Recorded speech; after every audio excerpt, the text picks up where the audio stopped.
lead off the meeting, if that's okay, you guys. Can I get a roll call, please? You want to start with?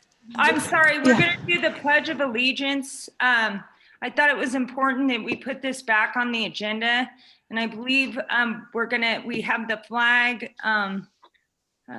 Darren, Look, there you go. do you want to lead us in the Pledge of Allegiance, please? Absolutely. I pledge allegiance to to the flag of the United States United States of America, and to the republic for which it stands, one nation, under God, indivisible, with liberty and justice for all. Thank you. And guys, I'm still getting used to the virtual agenda, so bear with me. Can we get a roll call, please? Yes. Trustee Caroselli. Here. Trustee Chaplin. Here. Trustee Farahi. Here. Trustee Giannoli. Here. Trustee Jay. Present. Trustee Rose. She's trying to get in, but says she can't get elevated. Right. Who's that? Get her into the panel, but she is on. Trustee Rose, she needs to be admitted. Oh, okay. She was just in there. But yes, we will do that. Chair Safraza. Here. Trustee Sperber. Here. And we still don't see Trustee Carey. Right. And I don't see him in the attendee list as well. So we will continue to look for him. I'm here now. This is Trustee Rose. Hi. Good morning. Perfect. Morning. So we are just missing Trustee Carey. All right, so moving along, I'll go to item number 2, public comment. Is there any public comment, Madam Chair? I see no public comments. Okay, at this time, we'll go to approval of the agenda. And before we take a motion on that, just a couple things. Myself and the Vice Chair and CEO, we put some items now under consent. But at any time, if there's a board member who would like to pull an item from consent for questions or discussion, just feel free to do so. But you'll see that on the agenda under 9. Usually consent items, you can do them in one vote. But if you want to pull anything, please let me know. And with that, we'll go to approval of the agenda. So moved. I'll second. I think we have a motion by Trustee Caroselli. And who is the second by, please? Trustee Giannoli. Trustee Giannoli. All those in favor? Aye. Aye. Right. And then we'll move on to you. No, Trustee Chair Safraza, because we're virtual, can you always ask if there's any opposed? I'm sorry. Is there any opposed to approval of the agenda? Okay. Moving on to item number 5, a report from our CEO. We need to do the approval of the minutes, number 4. I'm sorry. Approval okay. of the minutes from the October 8th, 2020 meeting. Move to approve as presented. Okay, we have a motion by Trustee Rose, second by Trustee Sperber. All those in favor, say aye. Aye. All those opposed? Motion carries unanimously. Okay, item number 5. Darren, you're up. Good morning, Madam Chair, and good morning, Board of Trustees. It's great to see you all virtually this morning. To start the CEO report, I'd like to have our monthly safety message delivered by Chris Cobb, Manager of Construction. Chris, are you ready? Let me get Chris promoted, please. One moment.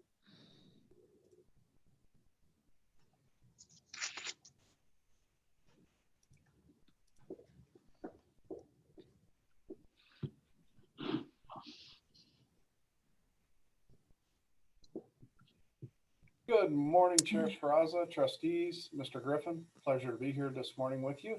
And I have a couple short videos to show you for our safety brief this month. And as many of you know, the month of November is Thanksgiving. With that, Thanksgiving is the leading day of the year for home fires involving cooking equipment. Unfortunately, we seem to have an issue with that. One of those that the NFPA highly recommends that if you do it, follow some safety practices. If you can find a different way to cook your turkey, please do. But if you're going to use a turkey fryer, be a minimum of 10 feet away from your house, ideally on concrete or grass. Here's a short video that the NFP put together of how not to do it.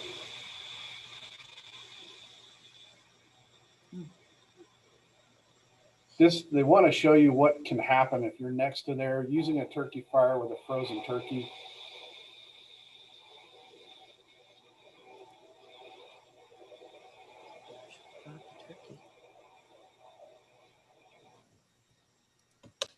And obviously water is not the best ideal thing to put it out with.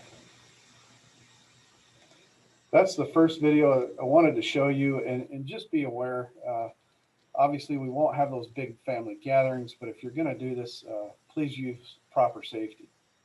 Additionally, with November, we've had a time change, and with that time change, things are getting darker earlier, especially for those of us here at the airport when we're leaving in the evening now, and we have so many crossings and pedestrians. This was put together through the RTC and Vision Zero, keeping Trupping Meadows safe.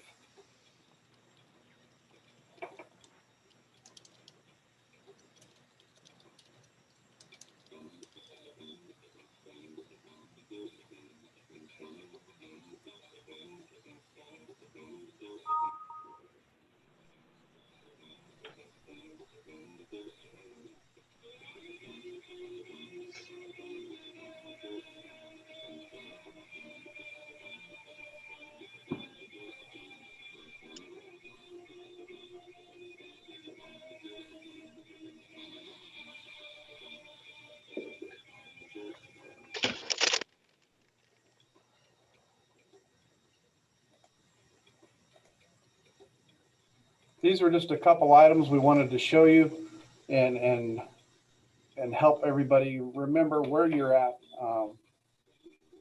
Oops, let me close that out.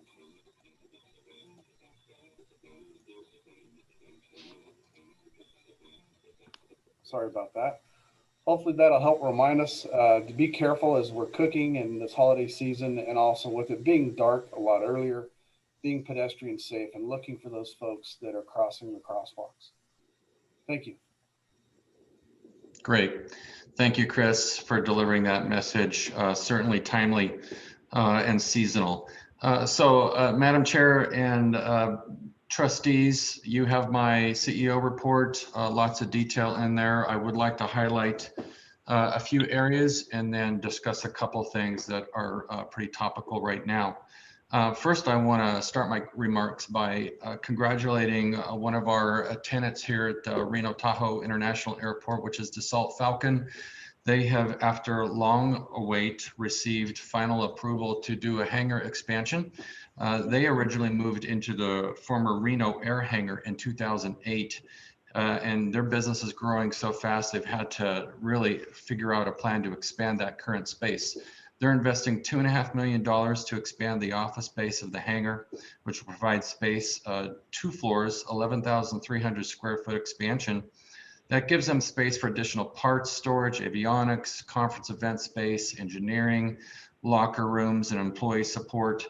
Like many projects and efforts we're seeing right now, the FAA environmental approval process was much longer here than expected.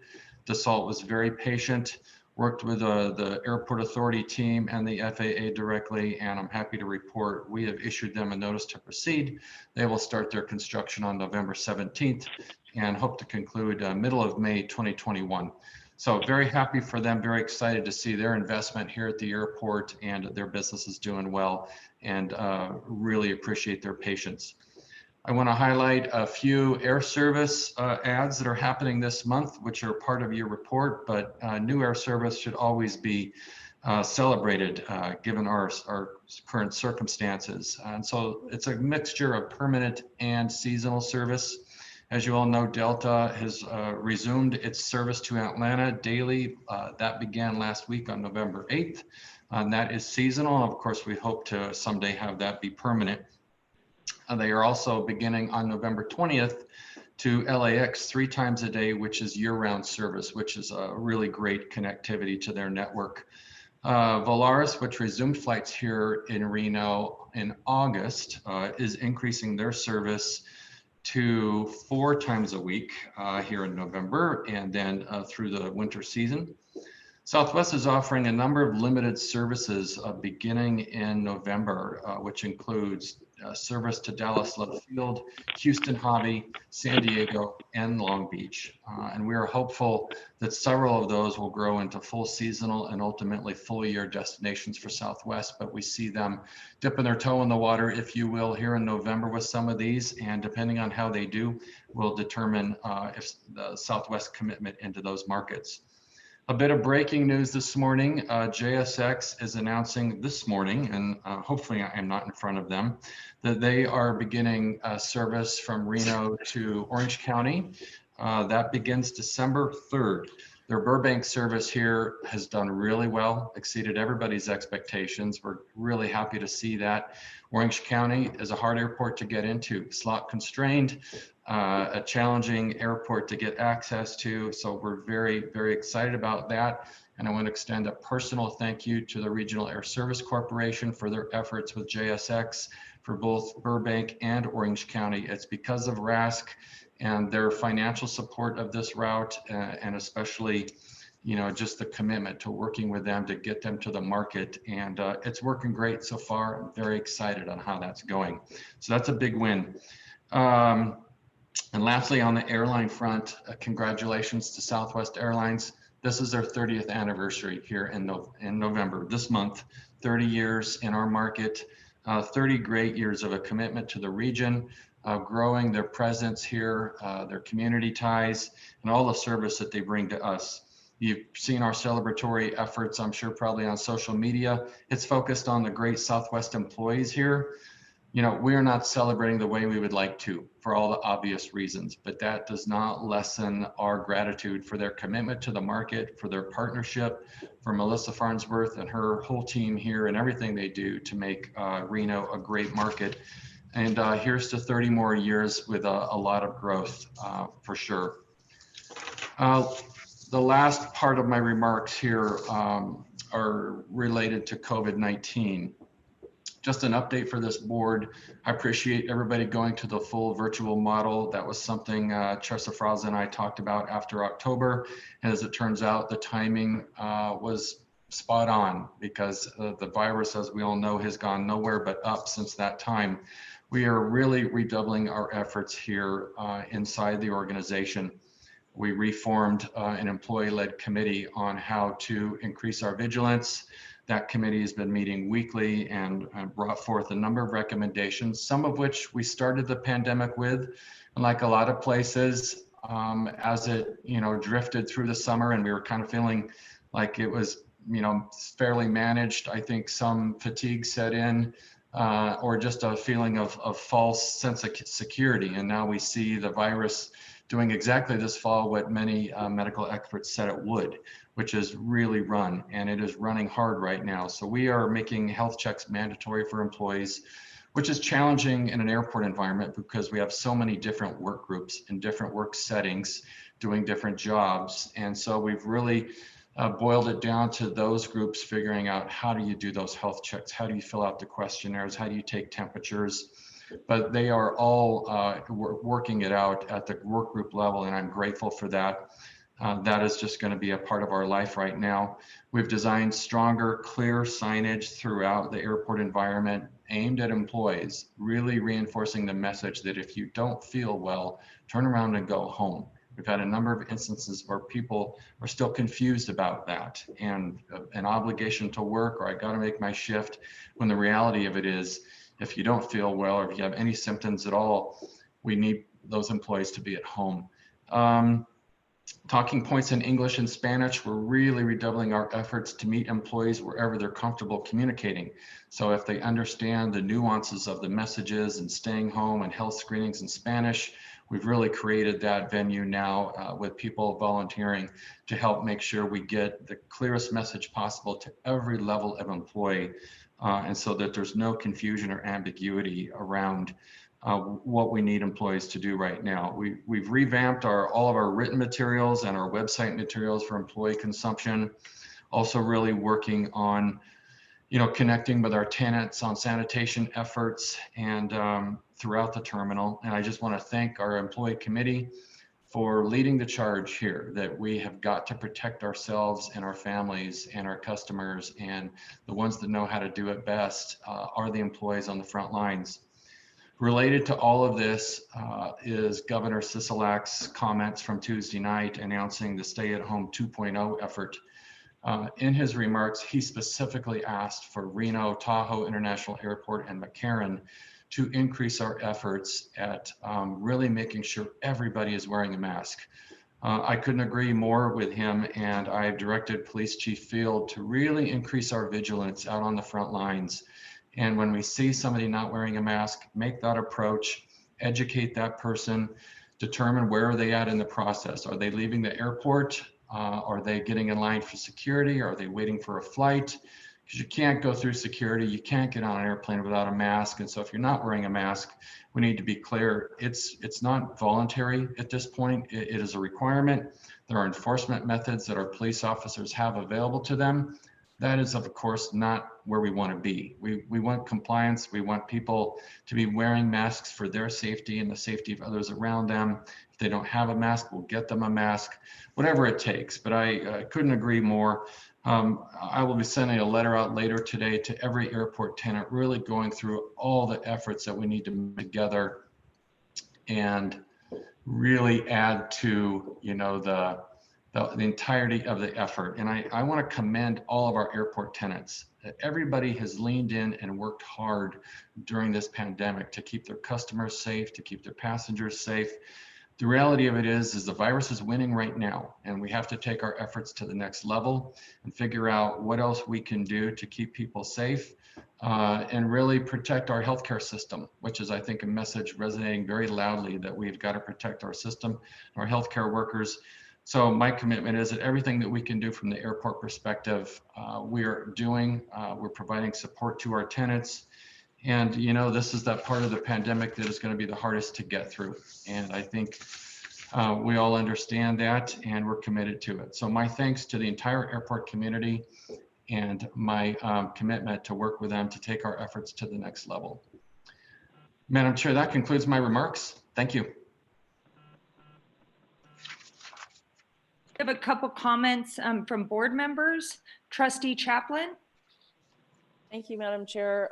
On the air service topic, I wanted to let you know that North Lake Tahoe and South Lake Tahoe were successful in receiving a grant to support a campaign in Dallas and Houston. And so along with some of our funds, Travel Nevada has we have $250,000 and we'll be in market by the end of November in order to support those flights coming from Texas. Wonderful, great news. Thank you. And then just a couple comments, Darren, on the COVID, because I know just elaborating on what you said in the governor's address, specifically talking about the airports, our employees, what are we doing regarding employees and masks and our policy? I know before you came, I think we had all employees sign that they were aware of the governor's directive and the mask policy. I just want to know where we are with that. Masks are required. And I think everybody understands that now. When you're in an office, I think what our approach has been is that 6 feet distance is kind of the magical number right now. And when you can stay 6 feet apart from people, we've been taking masks off if we're having meetings. For the last month, we've really been moving away from having gatherings at all. We are asking as many employees as possible to stay at home. to have these meetings virtually so that we don't even have to deal with the 6-foot rule. But when we are, the governor's request was very clear, was that if there's more than 2 people in a room, that you just wear masks, period. It doesn't matter what the distance is. And that's really the direction we're going. But more than anything, I'm trying to eliminate gatherings, period. That we just don't even get 2 people in a room if it's at all avoidable. And the reality of it is that it is avoidable. You know, pick up the phone, do a Zoom, just avoid being in an enclosed space with anybody else right now. And that is really my direction to the entire organization. And we're all working through every level to try and make that as easy as possible. So great. So the non-essential staff, we're having them do remotely through Zoom meetings. Yes. Okay. Sure, yes. Good to hear. And then just on the positive note on the air service, I would like to be able to coordinate because that's a lot of, I mean, the magnitude of that is so awesome. I mean, Orange County is a big deal, but the Texas market, everything that's been coming out, and also like the San Diego flight, all these flights that are coming back. I would like to do more than just, you know, announce it here. If we could coordinate with RSCVA, Daniel, get this information out there in an email, just an update on air service so people know these flights are back and what's coming. I think sometimes we just announce it and it's done. I'd like to see that go to the chambers, go to everyone to try and get that information out there. Even I think right now, the news media would cover that. So maybe even you, Mr. CEO, having news conference with those new, or sitting down with them about the new flights that are coming on board. And also the DSO expansion, that's great news. Those are high paying jobs. I think to get something out there on that as well. That's a big deal, and excited to have them expand at the airport. Was there any other comments by the board? Yeah, Chair Sferrazza, thank you. I agree, absolutely. And I know Darren and Charles Harris, the new CEO of the RCVA, are in contact and planning to do exactly that. Mr. Harris's background is in marketing, amongst other things. And so he had reached out actually proactively saying, I'm seeing these flights coming out of Reno. What can I do to get up to speed and start to help strengthen the relationship between the airport and the RSCVA, but also get the message out. So Darren, I don't know if there's anything you want to add to that, or what the plan is, or if there have been any plans put in motion with him, but. Absolutely. Thank you, Trustee Farahi. And we definitely will do more than just me announcing it in this board meeting, Chair. I hear you loud and clear. And, you know, your previous suggestion of an integrated, more robust announcing through various organizations is something we are already working on. It's a great idea. And when we have good news right now, we really want to blast it far and wide because it's hard to come by. And quite frankly, we're getting more than a lot of regions and communities are, and we shouldn't take it for granted. And we want to connect with all of our partners in the region and really, in every way possible, utilize the service. That is the ultimate goal here, is to get people into those aircraft. So I hear you, and you have my commitment, and I have made contact with Mr. Harris. Excited to have him. I think he's starting Monday, if I remember correctly, and we'll probably all be bombarding him, but we will definitely be connecting and taking this to the next level. Good news has to really be pushed right now. Thank you. And along those lines, Darren, are we pleased with our marketing agency, particularly in the realm of SEO marketing, and really getting the message out to those people who are searching for these flights already online, or using the social media networks as best we can? I'm not familiar with what we're doing exactly. Sometimes, you know, we get periodic updates throughout the year, but are we happy with what they're doing? And I don't know, do we have opportunities to expand the efficiency of those dollars? I think it's yes to both. When we've had good news to promote, I think we have to not think about how we've promoted new efforts historically, that we have to find new and creative ways to do that right now. So, you know, we're getting what we've traditionally paid for. I think there is definitely an opportunity to be more creative, more aggressive, use the dollars differently, use them more aggressively if we need to. So I think that's a great area for more growth and exploration because of the situation that we're in. And I would say we're on the front edge of that. We're playing defense a little bit in terms of being able to get in front of some of this stuff because it happens so quickly. It is so volatile right now that where you might have had months to prepare an outreach and marketing campaign to get people into the seats, we're getting weeks right now, and maybe just 1 or 2 weeks. And so it's not as sophisticated as it can be. That doesn't mean we can't get there, because we will. So more to come on that. That's an area I'm certainly interested in. And again, the partner marketing, working with our agencies and what are their levers, what are their tools of getting audiences that we haven't traditionally gone after before to make them aware of these opportunities is going to be just critical for long-term success. So thank you. Thank you. And related, are we seeing now with the last week and a half, 2 weeks, quite a bit of an uptick in COVID cases, certainly in Nevada, but really nationwide? Are we seeing a change for the worse in the short-term cancellations or short-term booking numbers relative to what the trajectory we were seeing the last few months? Not yet. And I will say we are watching that very closely. Right now, we're in what is a normal trough for passenger activity, right? We're pre-Thanksgiving, we're post-Labor Day. And so the downward trend, we were down around 58 to 60% most of this week. That is where we've been a lot of the time. Last week, we were at one point 52, 53%, which was better than the rest of the country. So we are still holding steady, but I think with the governor's announcement Tuesday, asking everybody to stay at home for 2 weeks, I think with a rapidly escalating virus spread, that is certainly a risk that we are watching closely. Hassan actually has created a chart for me that shows the 7-day rolling case count against our daily enplanements to see, are we getting those last minute cancellations, are bookings drying up? We will continue to watch that closely. We don't see it yet, but I would say the next 2 weeks, 3 weeks are critical. That if we can sustain the activity level that we've been seeing through November and October before that, we're in really good shape. But you cannot take that to the bank right now at all with where we're at with the pandemic. So I'll keep you closely updated on that. Thank you. Sure. Darren, just a couple things too. EDON, I mentioned the chamber, but EDON, I think that Orange County flight is going to be big with the business community. Also, I know staff.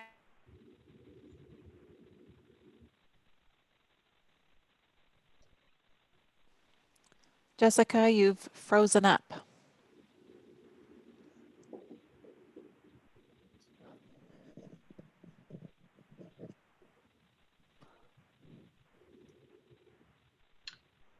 Yeah, I think we lost Jessica temporarily. Just move to Trustee Carey. What's that, Ann? You can have the vice chair take over until she gets back on. We'll get Jessica's question back on. Are there other board members who have questions at this time of Darren? I just had a real quick question. When did you say that JSX flight was starting to Orange County? December 3rd. Okay. Checking my notes here. So right around the corner. Okay. But, yeah, that's a big deal. Yeah, right around the corner. They all are. That's really pretty impressive. Absolutely. When you say that, given the world we're living in, to have that kind of activity. Absolutely. Anyone else have a question? We'll go ahead and move to the next item, leaving open the opportunity for Jessica to get her question in on item 5, if that's okay with you, Mr. Griffin. Yes, sir. Okay, we'll move to item 6.1, which is your update on public safety. Great, thank you. Lori, do you have those 2 slides?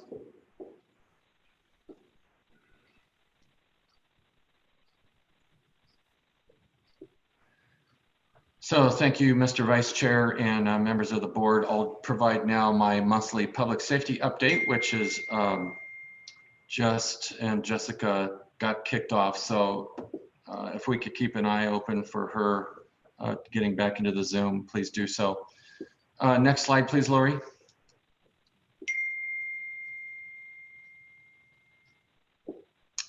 Great. So the first item on the public safety update for this month, I wanted to update the board on our efforts around integration of the new Tyler suite of products, software management, software backbone. So basically where we're at right now is making great progress. This is going to be a transformational change for our AirCom dispatchers to move to a computer-aided dispatch system. It's not something we're operating under right now. And basically the system is installed at this point, and now kind of that key event is the training of dispatchers so that we all know how to use computer-aided dispatch. The challenge here, even since I typed out this slide, is that doing that training, it looks increasingly challenging to do it in a safe manner. Our dispatchers are really critical employees. We're working very hard to keep them protected, and we're down 2 right now. So it is a challenge to figure out how to do that in a way where they're socially distanced and there's no COVID risk to them. So I cannot guarantee we'll maintain this schedule right now. We're trying, we're looking at it creatively. How can we do it? If we can, we will be ready to go live with our computer-aided dispatch out of AirCom in January, at the latest, potentially December, early December, if we can maintain the most aggressive training schedule. Some of the other benefits is that this computer-aided dispatch will also be sending information to our Zoll Fire Records Management System, as well as the Tyler Law Enforcement Records Management System. Great connectivity there so that documents are visible by multiple parties in police, fire, and AirCom. It's a first world system, if you will, and it's not what we've been operating under. So it'll be a paradigm shift for our entire public safety operation here. We still have some areas to develop for law enforcement access to the National Crime Information Center, as well as a GIS mapping solution for fire dispatch, which we don't have today. Both of those capabilities we will be working on developing separately. The entire suite of products will fully meet the needs of AirCom, police, and fire when it is built out and developed and we're trained on it and we're able to deploy it. So that is really exciting. You know, COVID notwithstanding, we will get there on this. Employees are excited. There's a lot of great work going into it. And, you know, we'll just keep you updated on how we're doing on that. But I just wanted to give you that progress report because it's a really exciting development. Lori, next slide, please. Okay, a couple other updates on things that we have talked about in the past. The first is the EMT Advanced. That is something that we are actively working on acquiring right now. We have employees that are already qualified in that. Part of that is to contract with a medical director to oversee our program. We have done that, and we're now in the process of acquiring the necessary equipment and medical supplies and medications, and getting the licensing and permitting for those. We are doing refresher training in December for the entire staff in fire, which will get everybody up to where they need to be. And that training will be conducted by our medical director, Dr. Hardwick, and will also cover protocols used by Washoe County and public and private EMS providers. So we are really excited to be able to go live with this capability. January 1st is the plan right now, that on every medical call we'll be providing this capability. So kudos to Chief Tongate and Mike Brown and his help with this, and our entire fire team of bringing this to bear. It's something we all want and capability we should be providing. So that's great progress. I also wanted to thank the board for adopting a fire code last month. Our team is immediately working now to stand up our fire prevention program with more formality than what we've had in the past. We're working with other local prevention offices with Reno Fire and Truckee Meadows to finalize inspection forms, checklists, protocols, ensure that we're providing you know, a similar fire inspection, fire prevention program that is the standard to the region. We're in coordinating fire inspector course that will be taught to all of our fire department personnel, hopefully to get that completed in December, if possible. Again, COVID allowing, we've got to keep people safe in all of these training areas that we're chasing here. But assuming we're able to do that, our expectation is that Airport Fire will be able to have this fire prevention program up and running in January. So just a couple months if we can get everything done. Not listed on the slide here is an update on the Type 1 engine that is being outfitted right now and equipped, and we expect to have that in December to begin training on it immediately, and it will be in service in January as well. So we're on track for a number of big milestones here, and that is exciting. Lori, this is actually the last slide and the last bullet point, and so the last, I wanted to conclude my remark here with just a big thank you to our airport police, security and operations teams for managing through a multitude of election season visits. And I know you're all aware of some of them, but not all of them. We had delegates for some of the candidates coming through the airport as well, some of them on commercial flights. We had the Air Force, 1 and Air Force 2 visits. The Vice President-elect visited us. And so, I mean, and every one of those requires a coordination with airfield movement, with security, with FBI, with Secret Service. Our police forces provided direct support on a number of instances. Election season is very active here. As excuse me, as I mentioned to you, not coming from a swing state, it was a very busy fall. And I just want to extend my gratitude and thanks to our first responders out there for providing the support and making sure every one of those visits was safe, was secure, and with a minimal disruption to our normal day-to-day operations. I believe Chair Safraza is back with us. So, Madam Chair, that completes my public safety monthly report. Thank you. Thank you, Mr. CEO. And I'm sorry, I'm having technical difficulties. So I don't know if it's the internet, so I might keep my camera off just because it seems to keep crashing. So did any of the board members have any questions? No questions, just one. I just want to echo what Darren said. Just want to thank all our public safety personnel for everything they've done, all these visits and just keeping the airport safe. So thank you very much. And moving on, we'll go to the federal legislative update. Madam Chairman, hi, it's John. Hi, Congressman.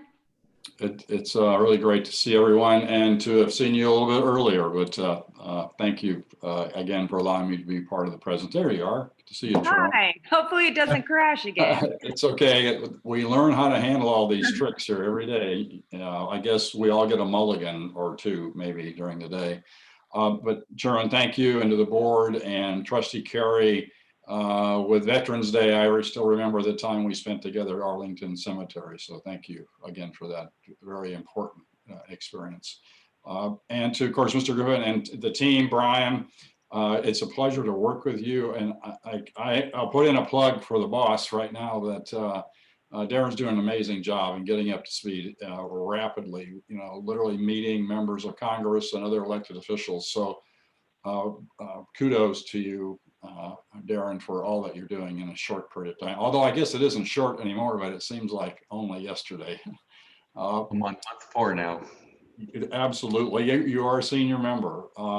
That's right. I think some of you may have heard of the pundit and pollster Frank Luntz, who is a friend of mine, and we speak periodically, but I have to say that he posted something the other day I thought was perfect. I think we probably all remembered, otherwise known as Prince, in Purple Rain. Well, Frank tweeted this thing that it's Purple Rain, R-E-I-N, because what's been happening across the country between red and blue. And I'm going to talk about that in a moment, but I thought Purple Rain was really appropriate for what's going on. With us today is Cameron Gresh. I think many of you know Cameron, who plays a big role with our team. General Herbert's on a plane, and that's a good sign, actually on his way back to DC. So today I'd just like to make a few observations on what again, to my perspective of some things that are happening across the country. What's going to happen with the new Congress, and what does the new Congress likely look like? What processes we should be following or possibly be following? I always have to add a caveat, Jerome, because things are changing here by the minute. So at least some ideas on how we ought to be moving into 21, and then some goals and objectives. But first, just kind of an observation. You know, it's not a surprise that D's and R's, especially when it comes to a very toxic national race, don't really like each other. And it's created this real negative partisanship that, unlike I think most of us have ever seen. And it's been accelerating really over the last 30 or 40 years. But I do see, and by the way, I read and glean a lot of stuff, so I can't take credit. I'm just telling you some things that I'm gathering and trying to put in perspective. But I think that a trend that you need to watch really close. And that's whether we're local government or we're in business or school district or family. You know, politics has turned into a real nationalized event.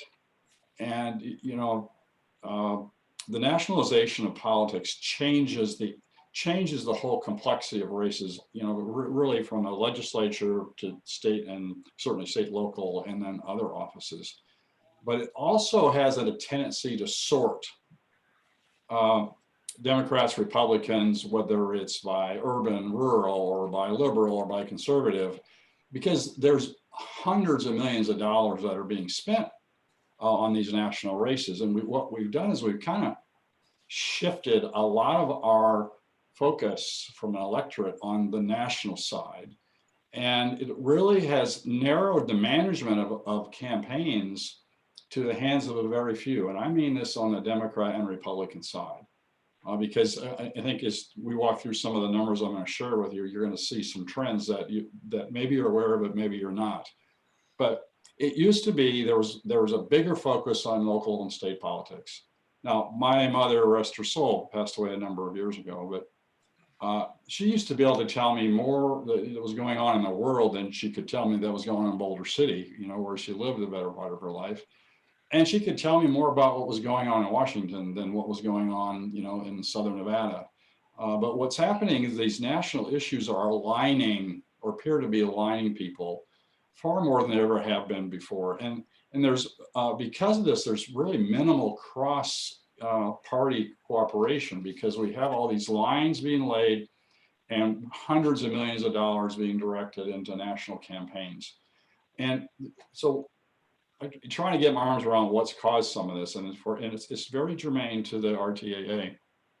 There's been a decline in local news coverage because it's, you know, budgets, you know, certainly, you know, trying to keep the doors open and the stations, the lights on and the cameras going.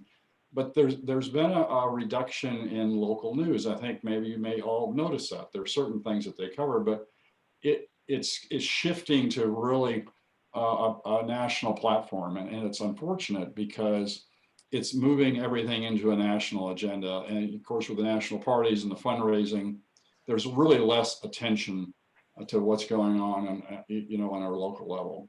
The problem is that it's turned into this hatred that is very, very foreign to me. You know, when 60 or 70%, and I'm talking national politics, we could drop that into, you know, homeowner associations if we want, but let's talk national politics. It's at a point during this election cycle where people really don't like other people because of a particular political party. And that is crossing into something that is very troubling to me. Now, again, I'm going to leave you with some optimism. So don't get me wrong. I've been known to be the Grim Reaper at times, but I am very concerned that this has turned into not just a difference of opinion, but a serious dislike because of political gamemanship or targeted marketing. And, you know, I see Daniel on the call, and he understands gaming and that far better than I do. But, you know, in gaming, it's tough. Well, one, you can't use predatory practices, right? The most regulated industry in the world, gaming. But in politics, you can target by zip code, you can target by IP address, you can target individuals. And part of this is that we're targeting and we're creating a frenzy. And I guess I see it. I see some things that are going to happen, and that's, you know, either the realignment of parties, but that's for another conversation, because I think it's really unhealthy and it's not really a good thing.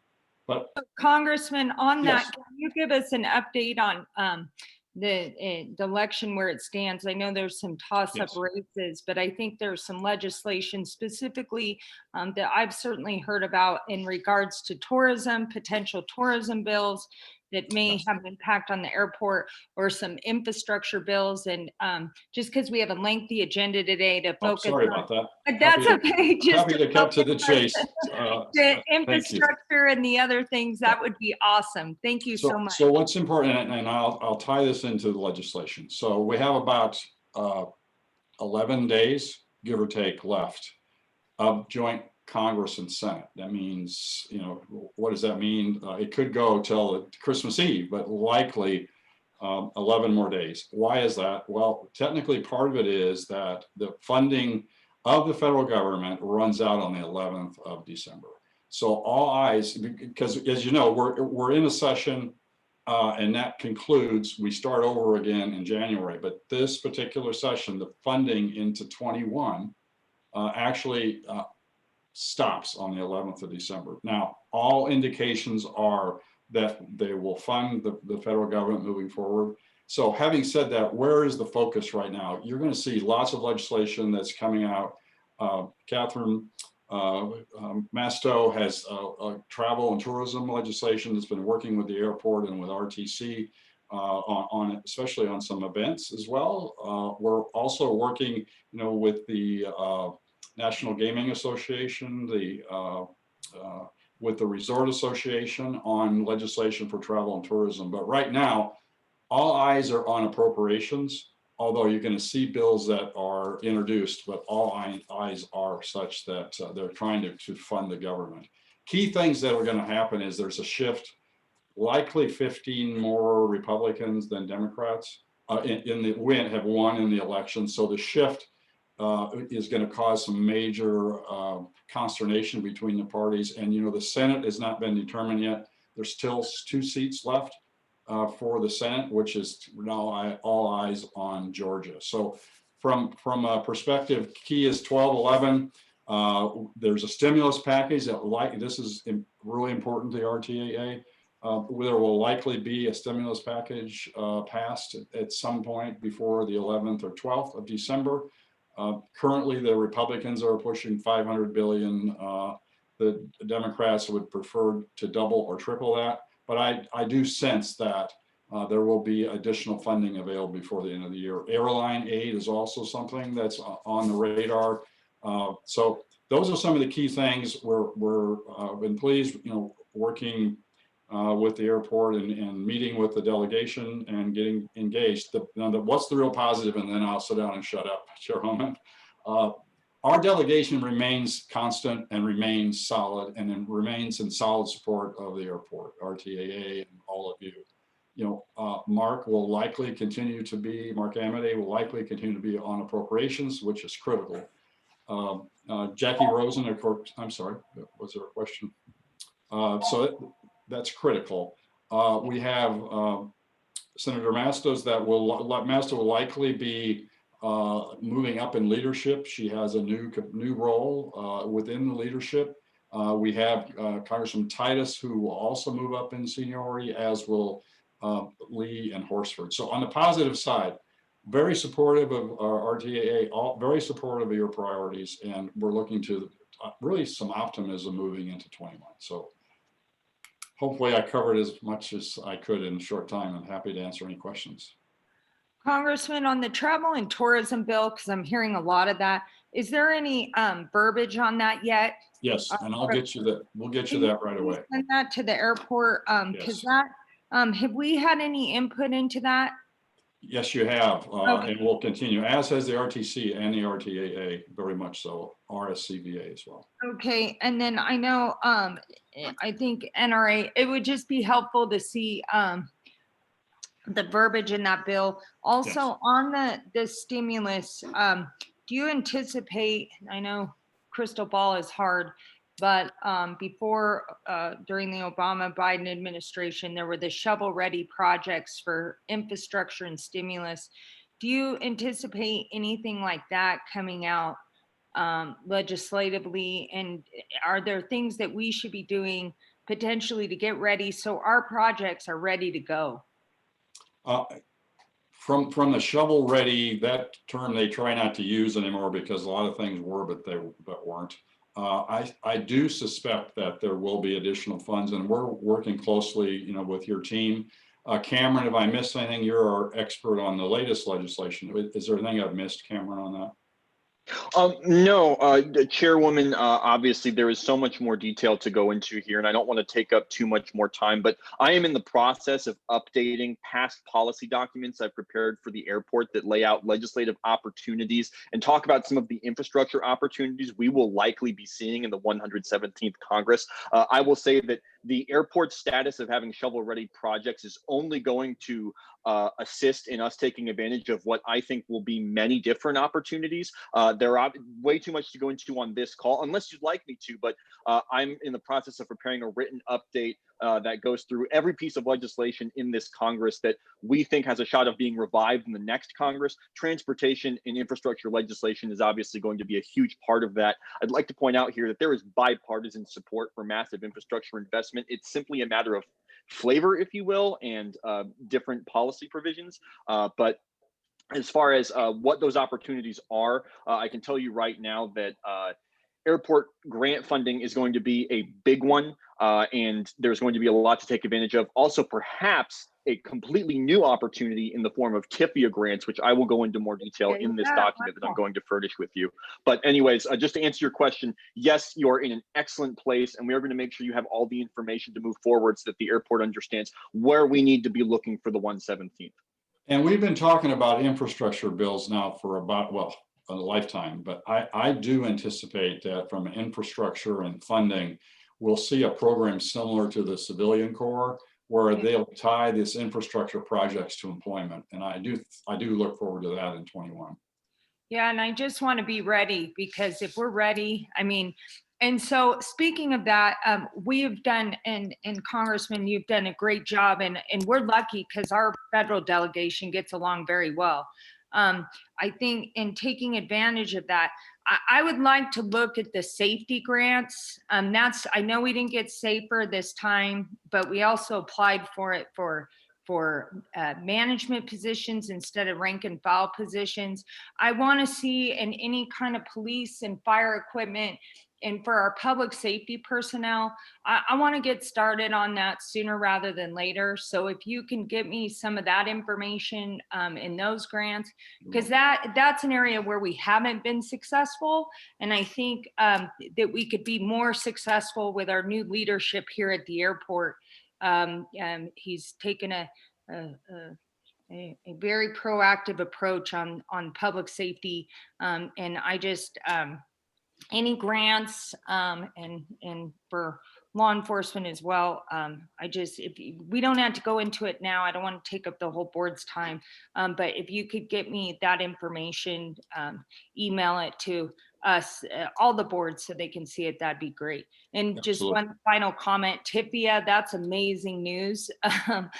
For our geeks here, probably Sean and Art too, are probably well aware of TIFIA, but that was, as you know, Congressman, City of Reno, when we used it quite a bit to get a lot of infrastructure projects done for the city. So that's great news that potentially could come back.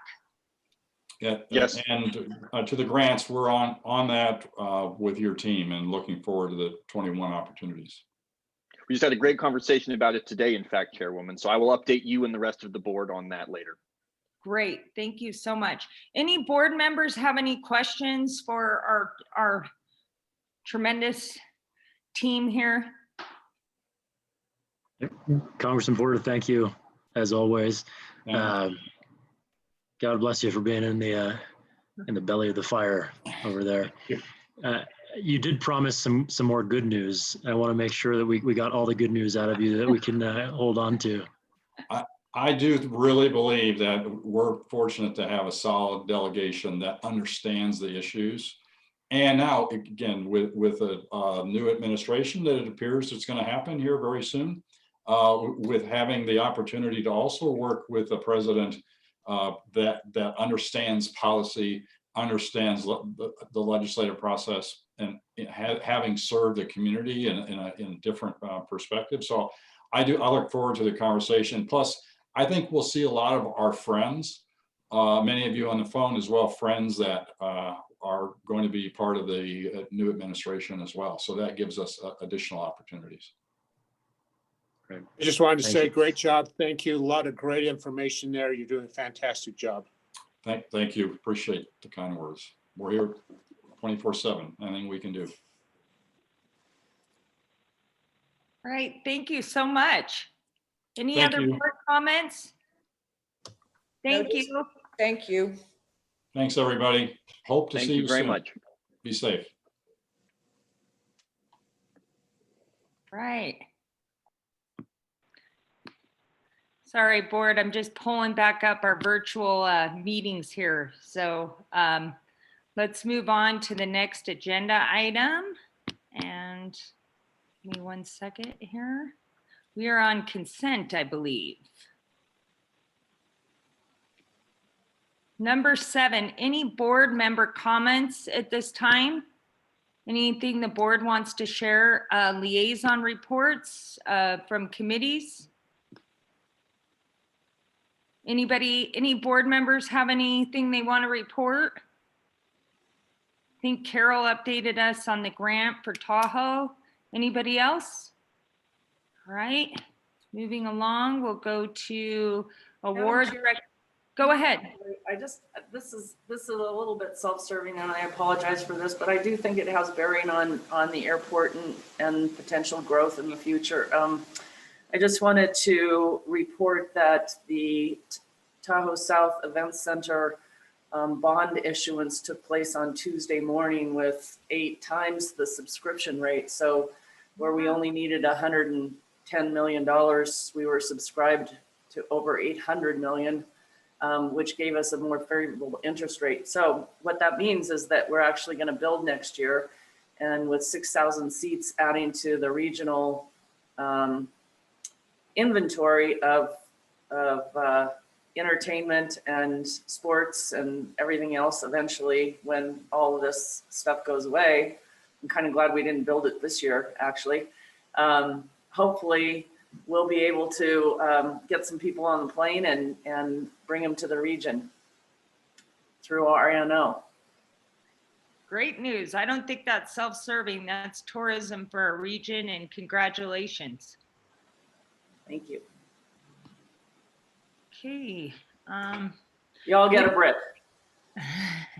Cool. Right. Item number 9 are consent agenda items. Are there any items that the board would like to poll for discussion at this time? Madam Chair, I just want you to call item number 8 and then state that there is none. Okay, I'm sorry about that. Number 8, we don't have any awards, recognitions, or items of special interest.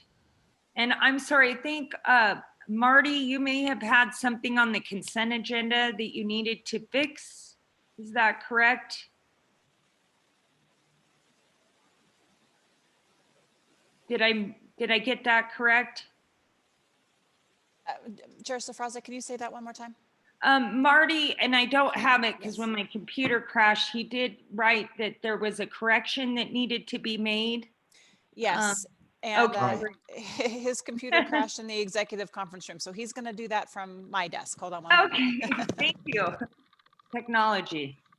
Good morning. Sorry for the confusion here. I just want to make you No aware worries. there is a slight discrepancy in the wording of the motion for item A there, 9.1, purchase of hardware. The verbiage that's in the attached board memo to your packet is correct, and that's what's reflected here on the screen. The verbiage in the consent agenda is the original verbiage is incorrect. And I created this problem by making a late in the game change to change how we are purchasing this. We discussed this in the committee meeting. The original verbiage reflected our intention to purchase all of the Dell hardware directly from Dell. When we learned that they would not be able to supply that hardware before January, we changed the verbiage to allow us to order through channel partners, of which CDW is a representative example. I do want you to know that the bulk of this hardware will still be ordered directly from Dell and will be delivered in the January timeframe. But we do intend and have actually already purchased a small amount of hardware under the CEO's authority to get us some hardware here quickly to adapt to the recent COVID unpleasantness. So that's the difference there. I just want you to be aware that the motion that we are asking for is as stated in the attached board memo, not in the consent agenda. Just a question on that. Ann, are we okay with posting on this, just to hear from legal? We are okay on posting because you could have changed the motion however you want it, as long as it. So on the consent, just for clarification, so do we need to spell that out in the consent agenda? Are we doing it as one motion? And is that permitted? I would pull this item and make it a separate, Okay. and then do the consent agenda for the other two. Okay, thank you. So Marty, can you take that off the screen? I just got to get back to my, thank you.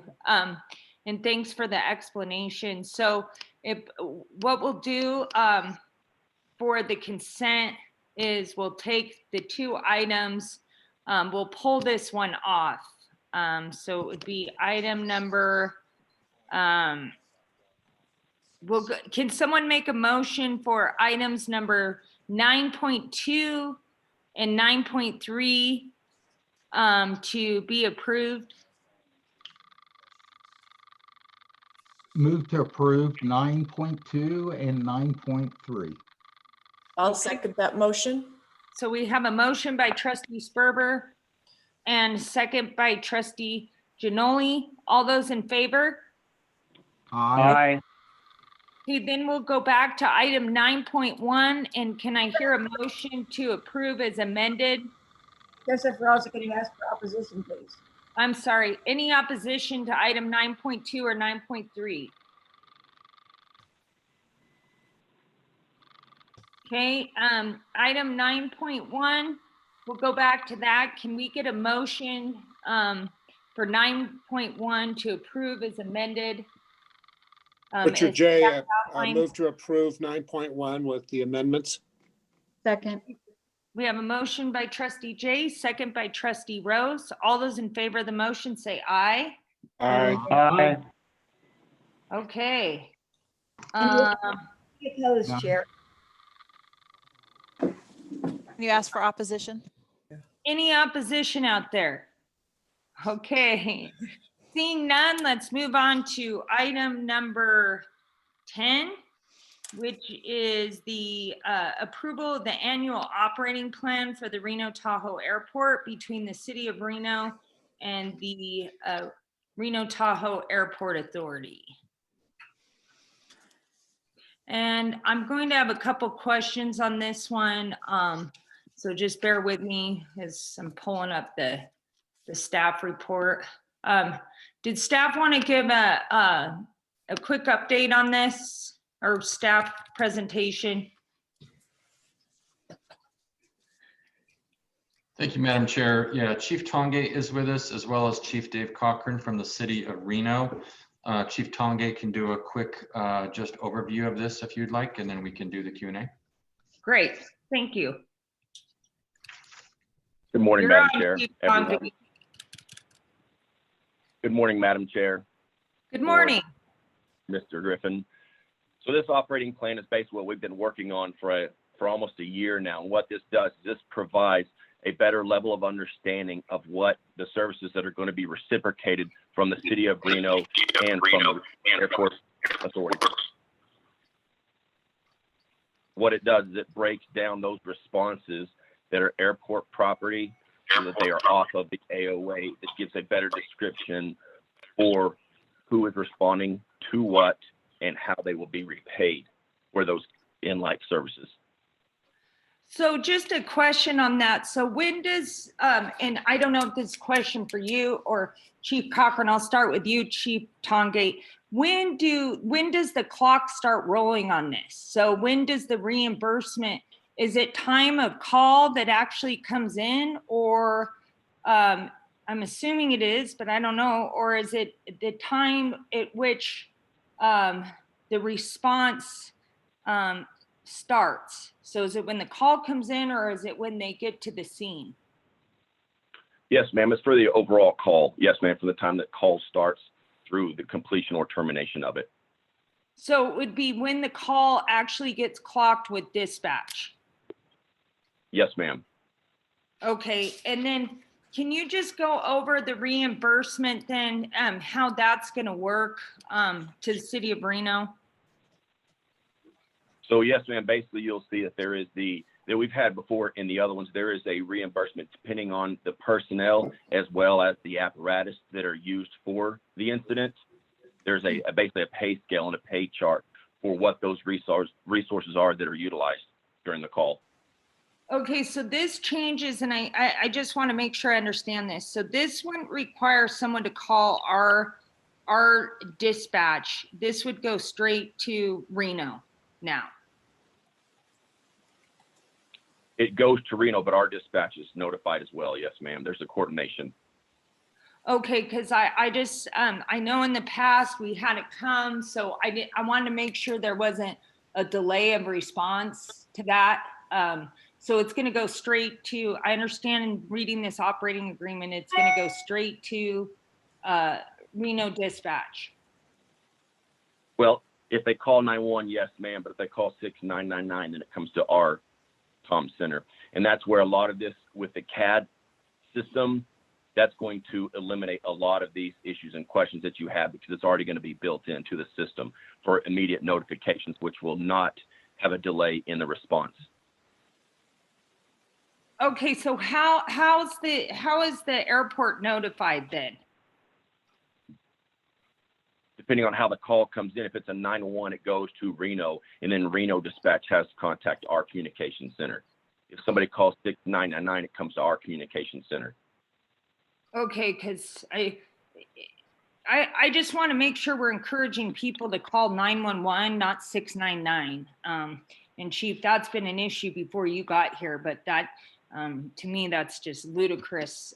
We got to get people calling the 911 system.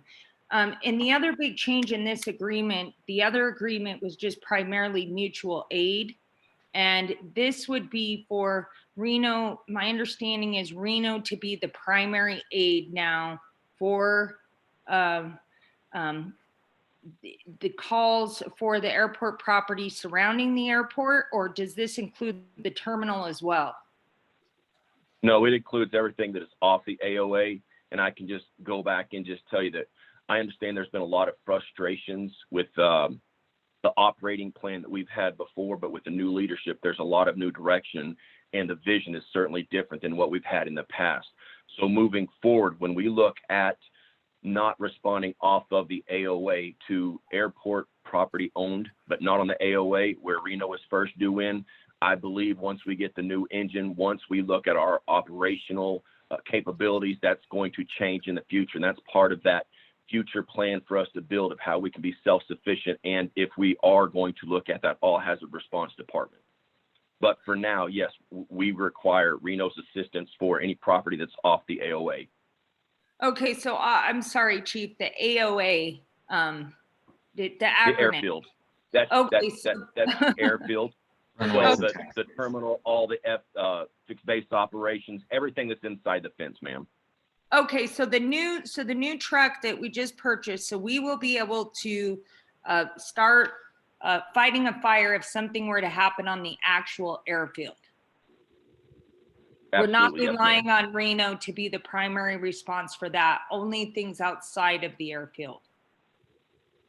That is the intent, yes, ma'am. This engine provides us the opportunity to comply with 1710, different standards that allow us with certain types of equipment that we can do structural as well as support any type of aircraft incident. Okay, and then just Chief Cochran, just a question on that from Reno's side. So you guys have the manpower to be able to do this since it's the primary aid for the surrounding properties of the airport? Yes, absolutely. Okay, And we've been doing that thus far for quite a while now, and this is really just documenting that that act that we've been, or the service we've been performing. Nothing's going to change.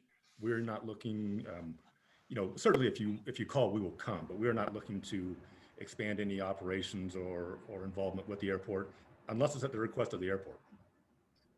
okay. And then finally, thank you, Chief Cochran. And then finally, just for you, Darren, and I wanted to make sure, and the staff report referred to it, and I think here's where the rub was, that the in no way is this going to replace the airport firefighters, or there's going to be no layoffs because of this. There's, and I think you've been very adamant, and I sent an email. I just want to get it in the record because I didn't see it. I saw it referred to in the staff report, but I didn't see it referred to in the operating agreement.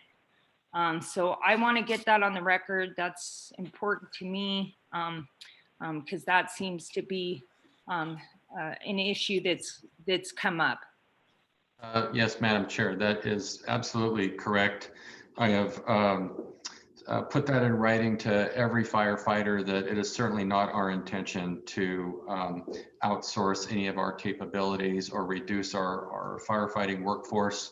As Chief Tongate stated, our long-term goal here is to grow our capabilities as we grow as an airport. And that is commonplace in the industry for airport fire departments to add tools to the tool belt, if you will, and reduce our reliance on the city of Reno or anybody else. But that takes time, it takes investment, it takes training. So we'll go the other direction over time. And I've said exactly that to them because it's easy to get confused or alarmed when you see something like this. But right now we have to have their help and partnership. And I'm very appreciative of Chief Cochran and the city of Reno continuing to support us in this manner. And I appreciate that. And I think I would like that reflected in the operating agreement, just a simple whereas stating that that's the case. And I really appreciate, I do want to say both Reno and the airport coming together on this. I appreciate that. This is a long time coming, and I think everyone worked together on this to make it happen. So were there any questions from the board on this?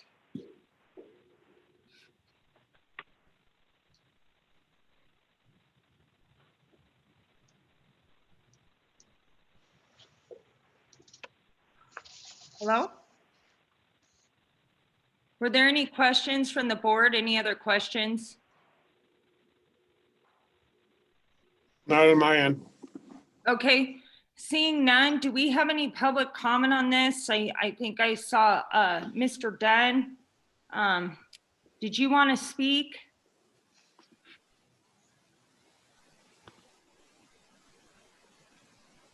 Madam Chair, I don't see any public comment, but if I need to, Okay, if I need think to he had promote someone. texted me wanting to speak. Yes, there's a hand up. Hold on one moment. Okay, sorry. Yeah. Okay, Mr. Dunn is able to speak now. Good morning, everybody. For the record, Tom Dunn, Vice President of the Reno Firefighters Association and the Professional Firefighters of Nevada. I'd like to thank CEO Griffin, Chief Cochran, and Chief Tongate for bringing this issue forward and addressing our concerns that we've been trying to get resolved for the last couple of years. I really appreciate the new partnership that's developed over the last several months, especially since CEO Griffin's got here, and we're looking forward to working with you in the future. Thank you.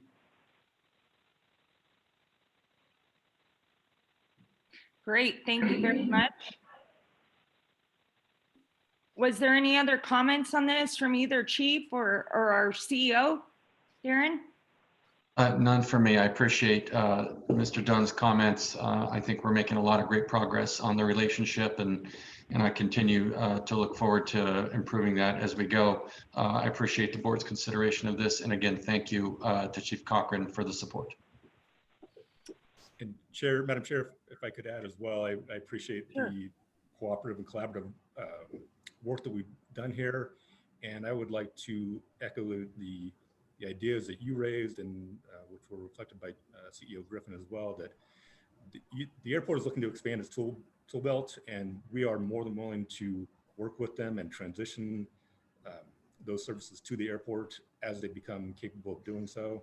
And we just want to continue to be there to support and work collaboratively with your group. So thank you.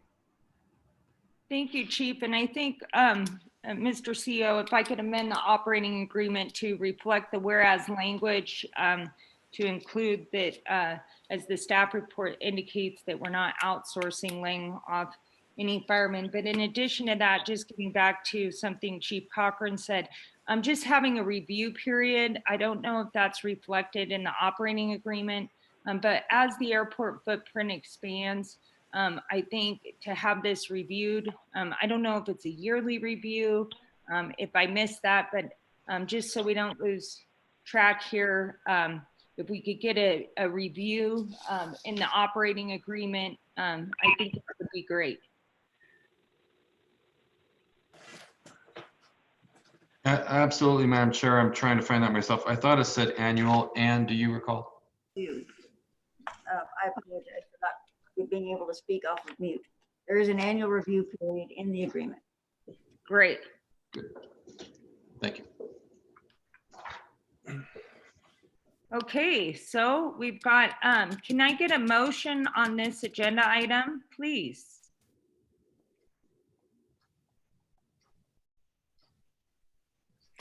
Don't all Madam Chair? once. Madam Chair? Yes, Vice Chair Carey. I would move for the approval of the agreement and inclusive of the additional whereas as requested by the chair, and would state that I greatly appreciate your efforts on this. I'll second that. We have a motion by Vice Chair Carey and a second by Trustee Rose. All those in favor? Aye. Aye. Aye. Awesome. Motion passes oh, any opposed? None. Motion passes unanimously. Yay. Thank you so much, you guys. What a big day. And I'm very excited about this, and thank you to the board, public safety, all the stuff getting done. I'm really happy about this and everyone working together on this. So great work to the whole team. Yay. So, Madam Chair, if I could add that I've already put a placeholder on our council meeting for December 9th, so we can bring this to the Reno City Council and get it finalized. So Ann can work with our legal team to add that whereas, and we'll get this done. thank you so much, Thank you, Chief. Chief. Appreciate it. All right. Moving right along, let's go to item, sorry guys, getting back here with this virtual. We're on item number 11, I believe. 10.2. 10.2. I'm sorry, I'm just pulling it up. Mr. CEO. Okay. 10.2. Do we want a staff report on this? I think Trustee Rose, this is something you've been very passionate about. Did you want a presentation on this? Anyone from the board? We saw the presentation during the committee meeting, but if other people are interested, certainly happy to do it again. I don't need one. I had an update on this. Do you want to make the motion? Because I know this was a big deal to you to help our small businesses in the airport. So the honor's yours, Trustee. Yeah, I am very, very happy about this one. So I will make a motion, move to approve as presented. Thank you very much. Richard J. Second. Is there any discussion? And Chair Speraza, we did also let the representatives from them speak at the committee meeting, and they expressed great appreciation and are very happy for the partnership with us and our help on this. So we did speak with them directly, and it was a really great meeting. Right. Great work to everyone involved. So, and thanks for pushing this, Trustee Rose. So we have a motion by Trustee Rose and a second by Trustee Jay, I believe. Correct. All those in favor of the motion say aye. Aye. Aye.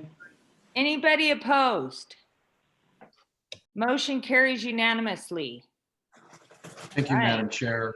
I want to, before she jumps off, I just want to thank Shauna Carpenter for all of her work with all of our tenants and the challenging situations that we're working through with fees and rents and the struggle that everybody's having out there.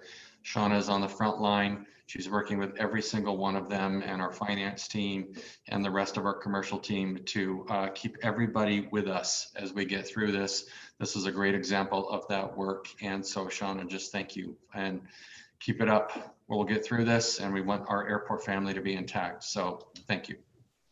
Just a note on that, Chair Safraza, she did an excellent job with the presentation in the Finance Committee meeting. The details were very good and there was a lot of good information and obviously a lot of work had been spent on it. So I appreciate that. Thank you very much, Shauna. Team effort, so appreciate it. I'll also mention that I've had several long conversations with Clear Channel in conjunction with Tina Iftiger, and I feel that we've got some clarification there and made some progress on those fronts as well. It's not part of this agenda, but it's part of this issue. So I thought I'd just mention that's made some progress as well. Awesome. Thank you. Thanks for the update. Okay, we're going to move on to our agenda item. And this one's a big one. And I believe we have a staff presentation on this. Thank you, Madam Chair. We do. I'm going to provide you a bit of an introduction and then I'll hand it off to Aurora. So first, just as I joined the organization in August, this was one of the development deals that I quickly began learning about, and the complexity and size of this deal was exciting. Honestly, it's a tremendous potential and a development challenge that any airport would like to have this kind of land available and to try and do something with it. I began talking with Mr. Dermody about how to move this project forward, how to accelerate what has been a challenging effort so far for a number of reasons. And we talked about how to update our master development agreement and ground lease to reflect kind of some changed conditions, some changed market conditions, and a better understanding of the timeline that we're dealing with here when it comes to environmental reviews. Aurora is going to take you through 10 amendments to the master development agreement and the ground lease that provide benefits to both parties. But most importantly, they continue to honor the original airport authority intent when you entered into this development agreement in 2015-2016 timeframe. We don't want to lose sight of why we did that, what the overarching goal here is, and it's important that that deal remain intact. I also, before we get launched here, I want to thank Vice Chair Carey as our CEO Land Development Working Group Liaison, been very helpful to me and Mr. Dermody in his support and guidance and helping us navigate an update here and point to a direction that really helps us increase speed. This is going to be a little tedious. Apologize in advance for that. If you've gone through the board memo, you know it's a little bit weedy, if you will. But Aurora, she'll take you through the deal background. Mr. Dermody and his team will provide the board an update on the project vision and timeline. And then Aurora is going to review the actual updated amendments in a side-by-side comparative manner to try and make it as quick and easy to understand as possible. With that, Aurora, the floor is yours. Great, thank you. Thank you, President Griffin. Good morning, Chairs Faraza, trustees. For the record, Aurora Ritter, Manager of Airport Economic Development. And as President Griffin stated, we do have some guests joining us from the Dermody team. We have Mr. Michael Dermody, Mr. Brad Mommer, and Mr. Mike Russell with United Construction.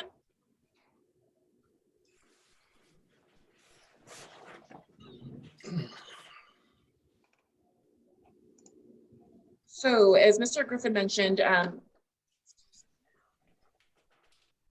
there are 10 deal points that we wanted to go through on this item.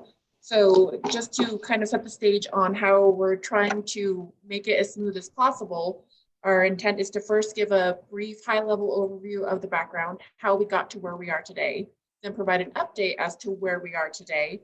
And just as a note, there is a detailed chronology that was included with your board memo, should you want to go back and reference that.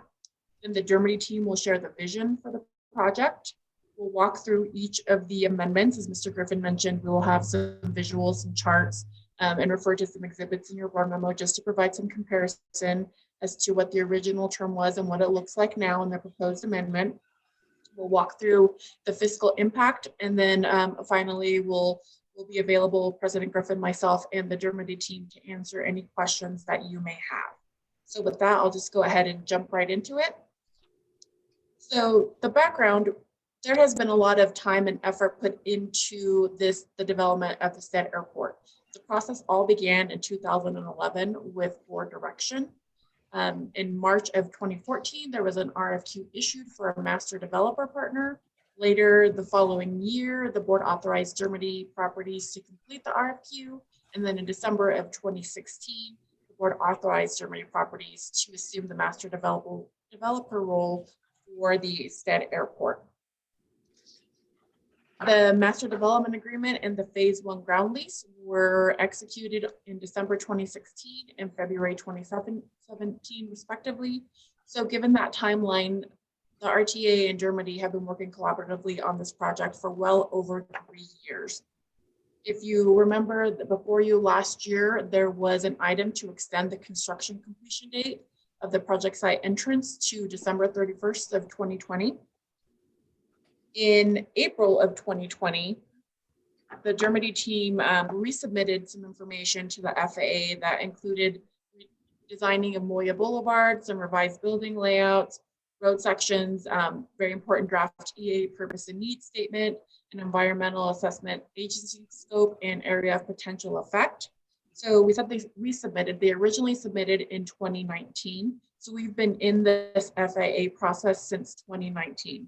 So what exactly has been going on with the FAA process?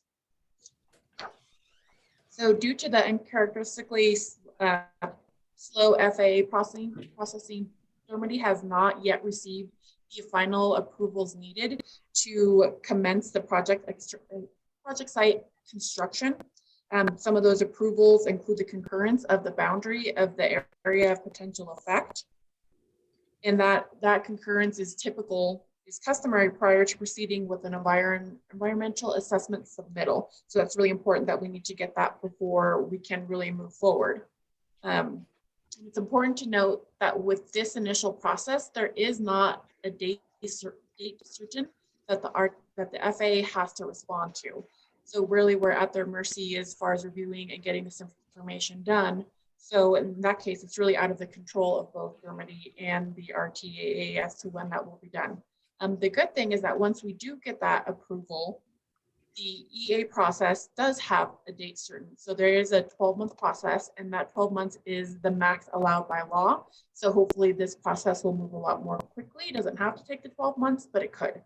And as mentioned, the not receiving the final approvals does impact Germany's ability to perform on several of the milestones, and those are included on what we will be talking about moving forward. So that's some information on where we are to this day with us waiting for the final FAA approval. So at this time, I'd like to invite the Germany team to share with you their vision of the project. So I'll turn it over to Brad Mommer. Good morning, trustees. There you go. Michael, do you want to speak to start with? Yeah, well, I think what we'll do, and good morning, everybody, and thank you for letting us come back before you. We're going to have 3 people on our team. Myself, Brad Mommer, who just said hello, and we're going to talk about the project, but most importantly, we'll touch on also the construction where Mike Russell will speak. I'm going to start talking about the general overview. We'll keep it short. Then Mike will talk about the constructions. We'll go to those slides. Then we'll end up on the slide before you, though, on the right-hand side with the colors, and Brad can speak to the schedule. But in the limited space we have, we wanted to show you a few of our building concepts of what we plan to do out there. And for those of you that weren't there when we did this, we developed the eastern side of the airport where Long Lane and Porsche was, with the big boulevard trees and all that. And while that was done many years ago, it's withstood the test of time. And my covenant to everybody in the room on the board is to not make this look like another warehouse park in the desert. That's why I've stayed in it for all these years, and that's why our company's committed to it. And committed we are. And I'd be remiss not to say at the very beginning, like you've heard many times today, about the great leadership that CEO Griffin is providing to the airport. And he's managed this process between him and Tina and the rest of the team. We've made great progress in the last few months. This is very complicated, but for us, this is truly the beginning of reality to really start it. About the marketplace, I was on the founding board of EDON. I'm still on the board, and you all know Mike Kurginski, but EDON has never been doing better in this terrible pandemic. EDON's activity has been very strong, and we look for that activity to stay up as we get these buildings developed and have them available. As you know, Derby Properties first went national back in 1990. We've had partners like CalSTRS. We're the first company to bring CalSTRS to Nevada, CalSTRS and CalPERS. End of the day, our national presence and our network is critical to this process. It hasn't been before you yet because that's the real secret sauce we have. We can't bring tenants to buildings until we have buildings. But beyond the construction side, beyond the entitlement and paperwork, what we do is put quality clients into buildings, be they industrial, be they business clients, be they aviation clients. And that's what we'll excel at. On the Zoom's call today, but not on the presence right here, is John Ramus. John is our Nevada partner, and he'll be the boots on the ground and the front line bringing these clients in. Needless to say, as we get through the FAA process and we can definitively talk to definite prospects, we will go to them and tell them that we now have a timeline. A goal you'll see is to have the first building completed by June, I believe, or midsummer of 22. That's an overview. The project, as I said, is the top most in our mind. I have personally been working on this daily since I started 5 years ago on it, 6 years. It's important. And it's going to be good for the airport. We hope it's going to be good for Germany Properties. But more important than that, it's going to be good for the community. The North Valleys is a wonderful area with a wonderful community. And we look to have something that my greatest compliment would be someday when we have a groundbreaking and a grand opening and all that comes with a good client, that somebody says, this is what I envisioned. So with that, I'll pass it over to Mike Russell, and he'll tell you about the actual physical product, what it'll look like. Mike, Brad, you go to the next slide, and then we'll come back.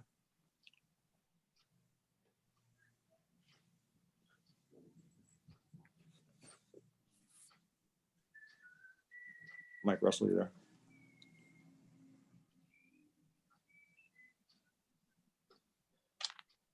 Mike's not there. I can speak to it. Isn't he? Well, yeah, we'll get on. This is, I'll start this in the interest of time.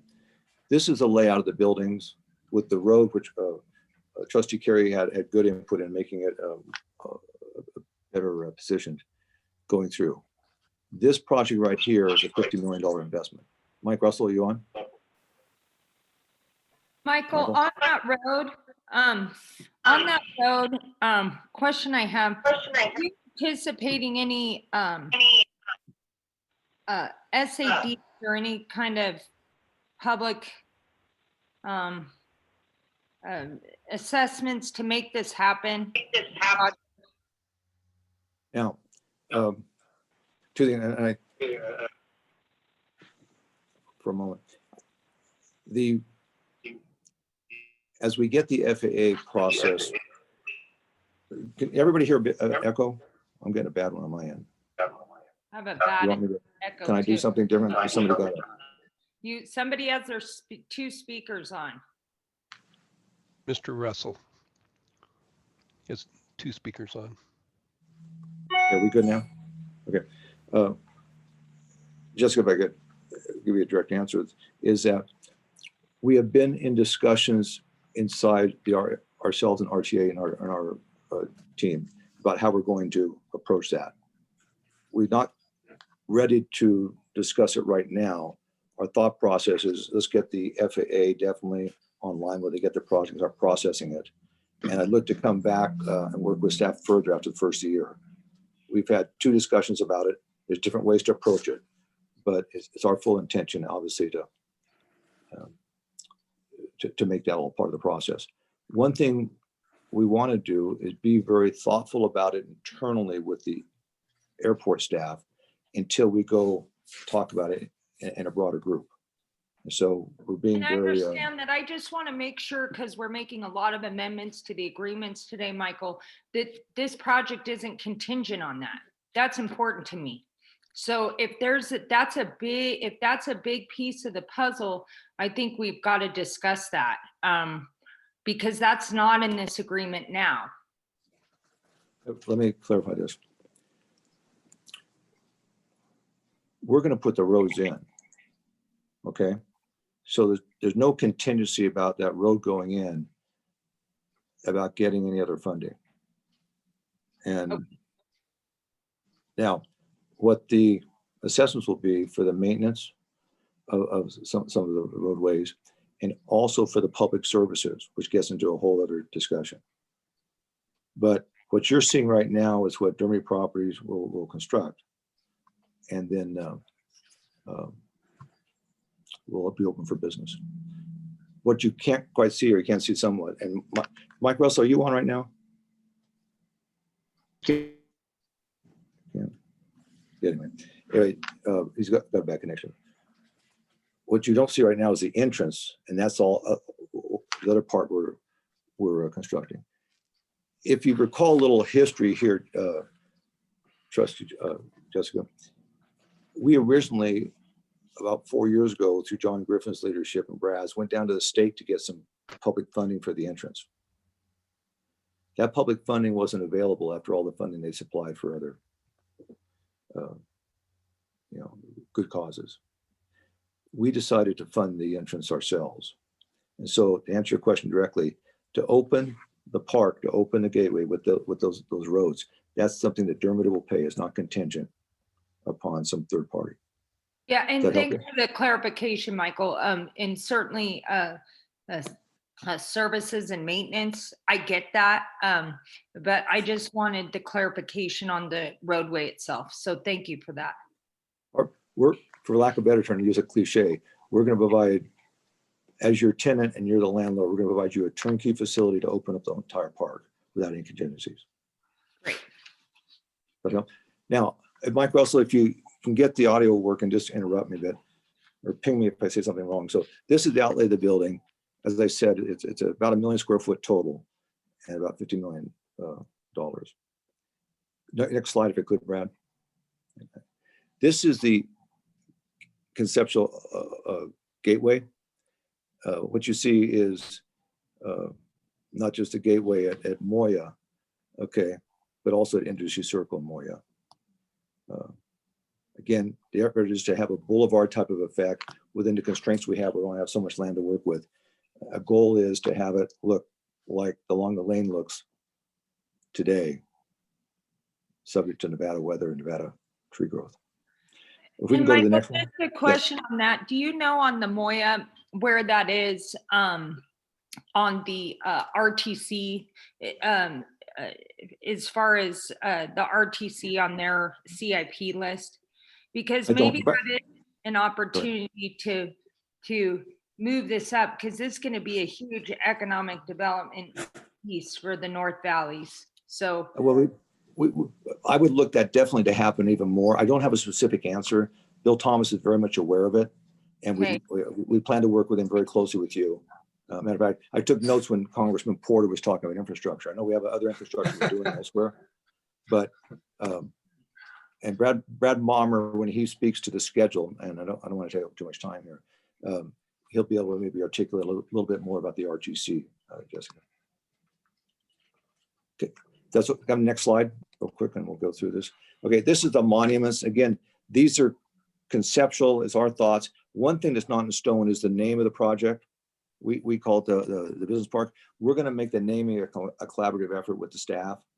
You know, although we want something that attracts business, at the same time, we want to definitely have everyone's input on it. As you can see, the height of that, if you go back to that slide real quick, that's a man standing there, and you know, it'll have a significant impact. There'll be two sets of monuments, larger ones as you hit the airport land, smaller ones as you go at the very beginning to let you know where you're going to. The next slide. This was important to us to have good detail because if you see in the lower left-hand corner, we actually have the names of the plants and what we're planning in there. You know, to my way of thinking, a square functional logistics building is beautiful, especially when it's leased. But the landscaping makes it look much better. And we put a little more detail here. This will be more landscape than our normal projects. Again, to have the first building in the entrance, to have that kind of panache that sets the stage for the rest of the park. Could I have the next slide, please? That was the last slide. Good. Okay, I think Mr. Griffin's holding our questions for the end of the whole presentation, but I'd like to turn it now over to Brad Mommer. Brad, if you could go back to the schedule. Brad can talk to you in a very excellent presentation he's put here about the schedule and the multicolor. Brad? Yes, hello, trustees. So on the left-hand side, you'll see the depiction of what the two buildings will look like. And on the right-hand side, we have a condensed version of the current planning schedule. The key to all of this is the FAA process, as Aurora described, and as the deck slide showed. Until we get EA approval, we're really at a standstill to be able to move forward with construction. Dermody is committed to continue both the civil and architectural design, landscape design, and we will be working, and we've been working with staff as on an iterative process to review those plans. We're working with the staff and city so that they're aware of the designs in the two building plan, as well as the roadway design. But as I stated, until we can actually get FAA approval, which is, we assume, about 12 months from today, we cannot start construction of either Moya or the first building. We will have the building and the road will be permit ready. The plan is that literally simultaneously with FAA final approval, that we will pull those permits, so there won't be a lag there. And then the Moya construction, and we'll see this in the amendment, just because the FAA, the timing of the FAA is out of the control of either the airport authority or Dermody.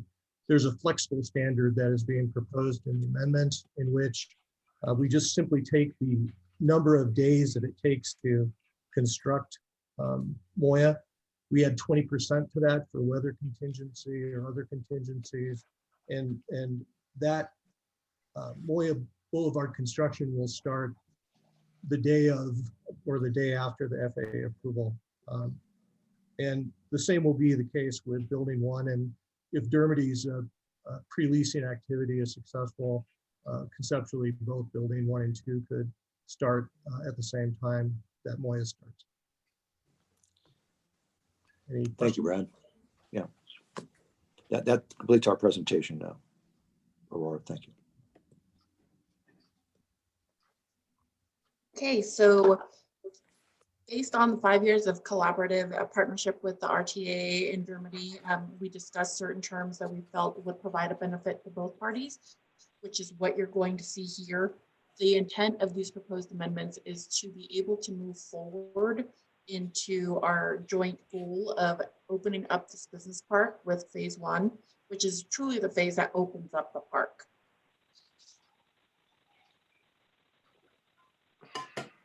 So the proposed amendments, I will walk through these, and then in subsequent slides, just following, we do have those visuals that we talked about so that you're able to see the comparison on the original and then what we are proposing now. So the first amendment would just simply be to revise Exhibit B of the MDA, which is the visual of the concept plan that is being proposed. The second amendment would be over the ground lease rent commencement date for phase 2 ground lease and subsequent ground leases. Right now, rent commencement is set to start 18 months after lease execution. We are proposing to extend that by 6 months to 24 months, which then syncs up with pretty much all the other development deals that we have recently approved. And so the phase 2 would be the ground lease that would be affected by this, along with all the subsequent ones. So we talk about the 6-month rent commencement date period. And then I will talk about this next one here in a moment, the phase 2 ground lease rent commencement extension of 2 years. So the third amendment is just tied to extension options in the MDA regarding term. So currently the MDA is a 10-year term. We do have 7 5-year options, which brings us to a total term of 45 years. We're proposing to add 1 additional option, which would then bring us to the 8 options for a total term of 50 years. We would make sure not to extend beyond that time frame. So amendment number 4 is listed here, pertains to phase 2 ground lease execution. And again, because of the reasons you've heard with the FAA delays, we wanted to provide an extension of the deadline to execute phase 2, because phase 1 hasn't even commenced construction yet, moving that from March 1st, 2022 to March 1st, 2024. And so here is just a visual on the concept plans. The plan on your left is the 2015 plan, and on your right is the 2020 proposed plan. As you can see, there is the air race course overlay on these documents. And in the original 2015 plan, it does show the development going from phase 1, which is the bottom there, on bottom west, going to phase 2 would then go counterclockwise and go east and up and then back down the west side for the final phase. And so this concept plan was very prescriptive as to what was going on, what we felt was happening in the market then. The updated plan gives more of just a general overview, not quite as prescriptive. The plan in Brad or Mr. Dermody, please let me know if I'm misrepresenting this concept plan, but it would move more towards from phase 1 up the west side north and then up around. On the east side, so it'll be more clockwise, and this provides more flexibility to be able to move around should there be a large market entrant coming in. The phase location of the phase is not prescriptive, so you're able to kind of go wherever the project fits when that comes up. So just again, just gives a little more leeway to react to the market. So this is actually an additional. This is actually just an additional exhibit that was added. This is basically the same concept that you just saw, but it does not show the air race overlay. So this just gives an idea of what a full build out would look like.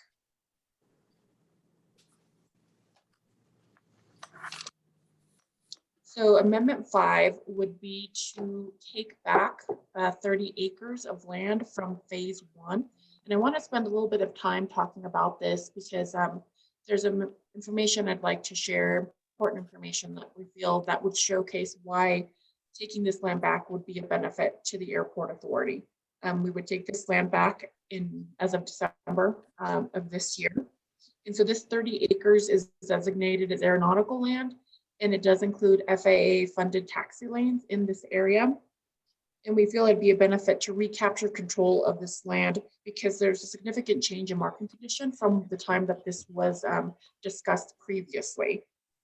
There is pent-up demand for hangars as evidenced by continuous inquiries regarding what land we have available for hangar development. There is also significant interest from the private sector to develop hangars. Staff is currently talking to 5 separate parties that are interested in hangar development in this area. And taking back this land will allow the RTA to have control of what that development is. And we'll also utilize the FAA improvements as intended. So should we regain control of this area, staff does anticipate issuing an RFP in first quarter of 2021. So amendment number 6 is regarding the land takedown phasing. So currently there is a very prescriptive number that has been included in the master development agreement about how many acres needs to be taken down in each phase. And as Mr. Griffin alluded to at the very beginning, some of these amendments are based on what the market conditions are now. And so we are proposing to reduce that minimum acreage of land beginning with phase 2 to 100 acres.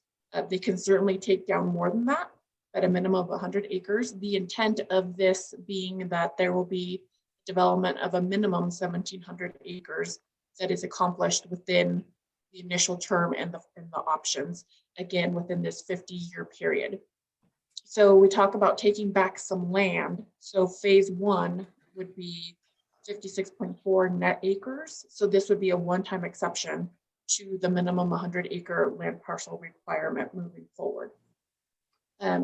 Amendment 7 just talks about water rights. So if we take back land, then it would make sense we need to also take back water rights so that we are able to develop that land. So we'd be changing the Dermody's ability to use up to 50 acre feet down to 35 acre feet in both the agreements so that we have adequate water for our development. And amendment number 8 talks about an FAA project milestone that was added. This again syncs up to recently approved land development deals. Previously, there was not a performance milestone as to when FAA documents must be submitted. We are proposing to include one that which would require Dermody to complete and submit the FAA packet for environmental review within 6 months of the lease execution. And that would begin with phase 2.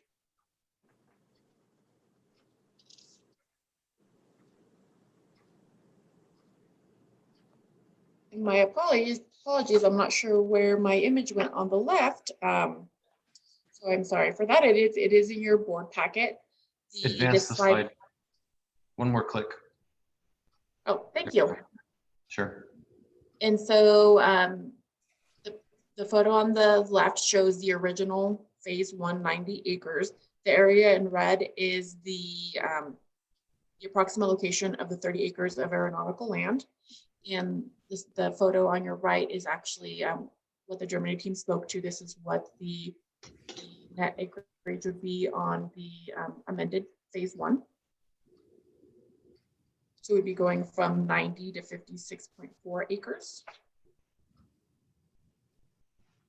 And so as previously mentioned, the FAA delays directly impact the ability to begin and complete the project site entrance. And so up to this point, the project deadline has been tied to date certain. Well, as we don't have a date certain for the FAA to respond, it makes more sense that we tie it to the receipt of the FAA final approvals. So as Mr. Mommer talked to, our proposed change here is to make the deadline 132 business days from the approval of the FAA final approvals. And so the last of the amendments that we will be talking about is tied to the phase 1 ground lease. So we've been talking about reducing the footprint for the lease. So then that would mean changing the ground rent that we would be receiving from this lease. So understanding that the RTA has included the entire 90 acres in our projections for our budget, Mr. Dermody suggested, and we agreed that they would continue to pay for the full 90 acres through the end of this fiscal year, so that it does not impact our existing budget, and that stays intact as far as our projected revenue goes. What we would then do, beginning with next fiscal year, which is July 2021, for a 7-month period, which is the period between the time that we would take the land back and the start of our new fiscal year, we would prorate their monthly rent so that they are able to recapture the funds that they have paid through the end of this fiscal year. And so if we're taking back land, it stands to reason that we would be foregoing some revenue. Just a little information on the RFP process. As mentioned, staff anticipates issuing the RFP at the beginning of 2021, and we anticipate that we would see the revenue from the RFP beginning in 2023, so that we would be foregoing some revenue there for some time. I think it's important to note that when we take this land out to market, we would be going with what the fair market value is as of now. And if recent appraisals that we've had done, updates to appraisals are any indication, the rate would actually be significantly more today than when this deal was done. So we could make up for some of the revenue in that fashion.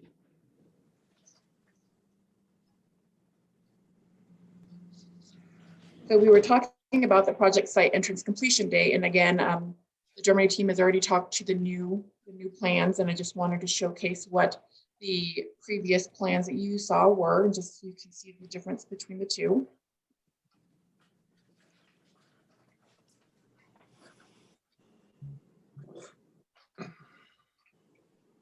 The next one is just, again, the monument signage, comparing, so you can see what the difference between the two is. The next is just, as the Germany team talked to, this is just a refined landscape plan to what you saw on the bottom left image there. And then this table summarizes some of the key proposed timelines that are changing from the original amendments to the proposed amendments, excuse me. So as we talked about, the construction gateway improvement construction timeline would be moving from the original, which was 2031, 2019, and then there was an extension of 2031, 2020 to 132 business days from final FAA approval. One thing we did not talk about were option payments. Currently, Germany is paying approximately $75,000 annually for the option payments. And I say approximate because we do adjust that via CPI every year. That would not change. We would continue to receive those option payments moving forward. The ground lease would be originally anticipated 3/1/22. We'd be moving to providing the 2-year extension. So we'd be looking at 3/1/2024. As we mentioned, the FAA milestone, there was no milestone written before. We've added that to 6 months from lease commencement date where the FAA submittal must be done. And then the phase 2 rent commencement, originally 18 months from lease commencement, moving to C of O or 24 months from lease commencement.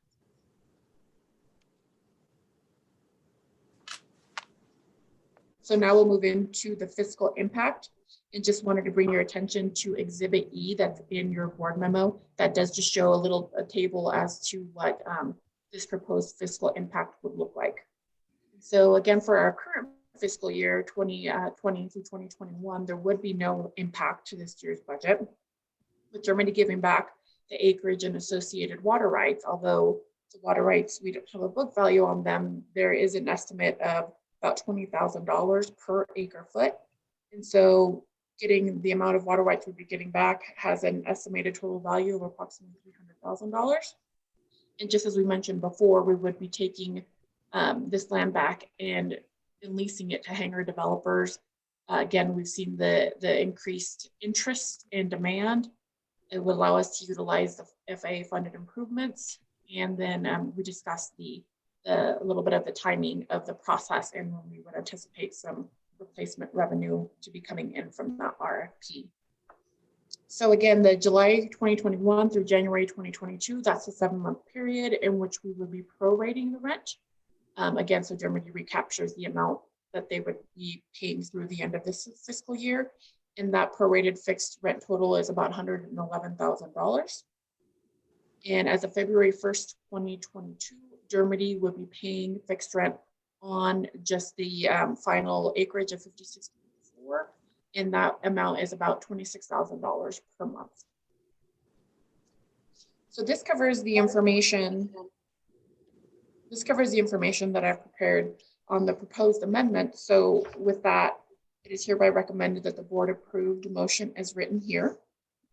And this concludes my portion of the presentation. And I do believe that President Griffin has a couple of items that he would like to add. So I'd like to turn it back over to him. Thank you, Roy. Actually, I'm going to save any further comments I have so we can, Chair Safraza, go to questions and comments from the board, and then we'll see where we go.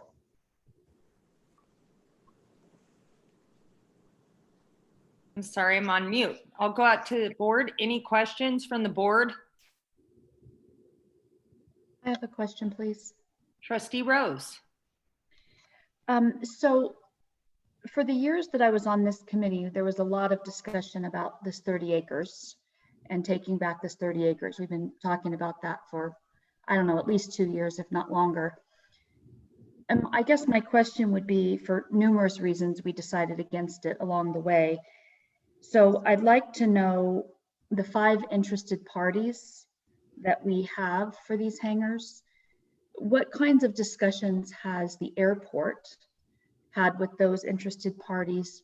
Do we know the level of interest? Do we know the time frame in which they're interested in? We had interested parties in the past and could never flesh them out to be real, which is why we decided not to do it. So if I could get a little bit more information on why we think these 5 interested parties are different than the 3 interested parties that we had 2 years ago, that would be helpful. Sure. So the parties that we've been speaking to at the moment, well, to answer first your question about timing, is they're ready to go as soon as we have land available. And we've actually already received an LOI from a couple of the parties, even though we've had to go back and say, well, we're not there yet. We still don't have control of this land. With all of the interested parties, we have gone in depth conversations with them regarding the FAA process, as that seems to be one of the biggest hurdles that we seem to encounter when working with folks, and made sure that they were completely aware of the process and what some of the delays may be, so that they could then adjust whether or not they remained interested in the land. We have provided a sense of what the rate would be. Of course, we would still need to get an appraisal to determine that, but we told them what we thought it would be. And based on all these conversations, which are typically the ones that, in our experience, make folks not want to move forward, all of these parties have still stated that they remain interested and are looking forward to the RFP issuance.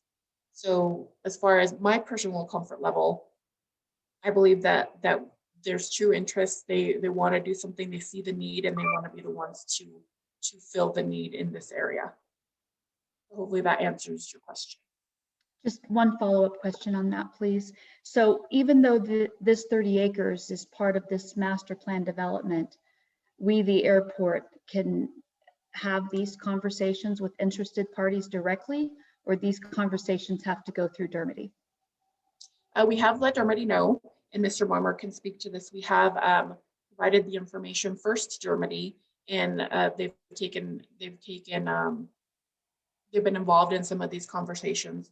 We've been extremely clear with these parties to let them know that this land is currently under the control of our master developer. So until such time as there is a change in that, we cannot move forward. We've been clear to let them know that should we have control over the land, this is what our intent would be and how we would handle the situation going forward. But we have given all this information in to the Dermody team, as well as the tenants or the interested developers have received Brad Mommer's information. But we have been able to directly discuss with them their level of interest and the details of their long-term plans. We've been able to have those discussions directly with them. My understanding is yes, as long as we don't move forward with anything and they're clear as to our position, we have had conversations with them. Okay, thank you very much. Trustee Rose, can I follow up on that with Mr. Dermody? And let me make sure I have this correct. So the hangar interest would be on if we approve this today, that would be on the land that Mr. Dermody, that's reverting back to the airport. Correct. That's correct. And Trustee Rose, to my knowledge, we've had no dialogue that I've been involved with any prospective tenants on that parcel. It's a different kind of business. And they've all been directly through the airport, I believe. I could be corrected by our team, but. Well, Mr. Dermody, the reason I was asking the question is because years ago when this first came to the committee, we were told that there were 3 interested parties, but we couldn't really discuss the details because it was part of the agreement and that had to go through you. So I'm just trying to figure out how we got those conversations back to us and just to make sure that we've had them. But I totally understand what you're saying. And I agree with you. I just wanted to make sure where our level of knowledge of these 5 interested parties was at this point versus, you know, what came through you and what came through us. So just trying to get clarification. Sure. So Michael, would you have an issue if the airport moved forward, getting back to Trustee Rose, for hangars, since that's not what you're planning on doing on your side, to start engaging in those discussions? Oh, no, not at all. We as of today's, as we go forward, airport 100% would do that, and we'd encourage it. Oh, absolutely. Great. And also as a co-developer in the same neighborhood, we obviously lend any support we could to the process, you know, all day long. But no, it would be completely the airport's direction under President Griffin. Yeah. Wonderful. And just to add a little something, Trustee Rose, to your initial question, we did receive verbally and in writing permission from Mr. Malmer on behalf of Dermody to engage in those conversations. Perfect. That's what I was looking for. Thank you. Sure. And quick couple questions here, and thank you to everyone. I know that development is obviously incredibly difficult, and even more so at an airport. So, you know, it's taken a lot of time and effort, and Darren, you've spent a lot of time getting up to speed on this and learning the history. And so I think having a fresh set of eyes on it certainly has helped. Just by way of history, one question I know we spoke about probably 2 years ago, if the airport was to take over this land, being that it didn't fall into the highest and best use being within the Dermody master development, that essentially would be treated as an option where the airport would try to take it to market and lease it separately, but in the interim, until some form of an agreement was able to be made with other parties, that the lease payments would continue to be made on that piece of land under the master development. So it appears that this is a shift from that, if I'm understanding it correctly, whereby the airport is taking over the land without a development agreement or a lessor in place. I just want to make sure I'm following that correctly. That is the proposed at this time. You are correct.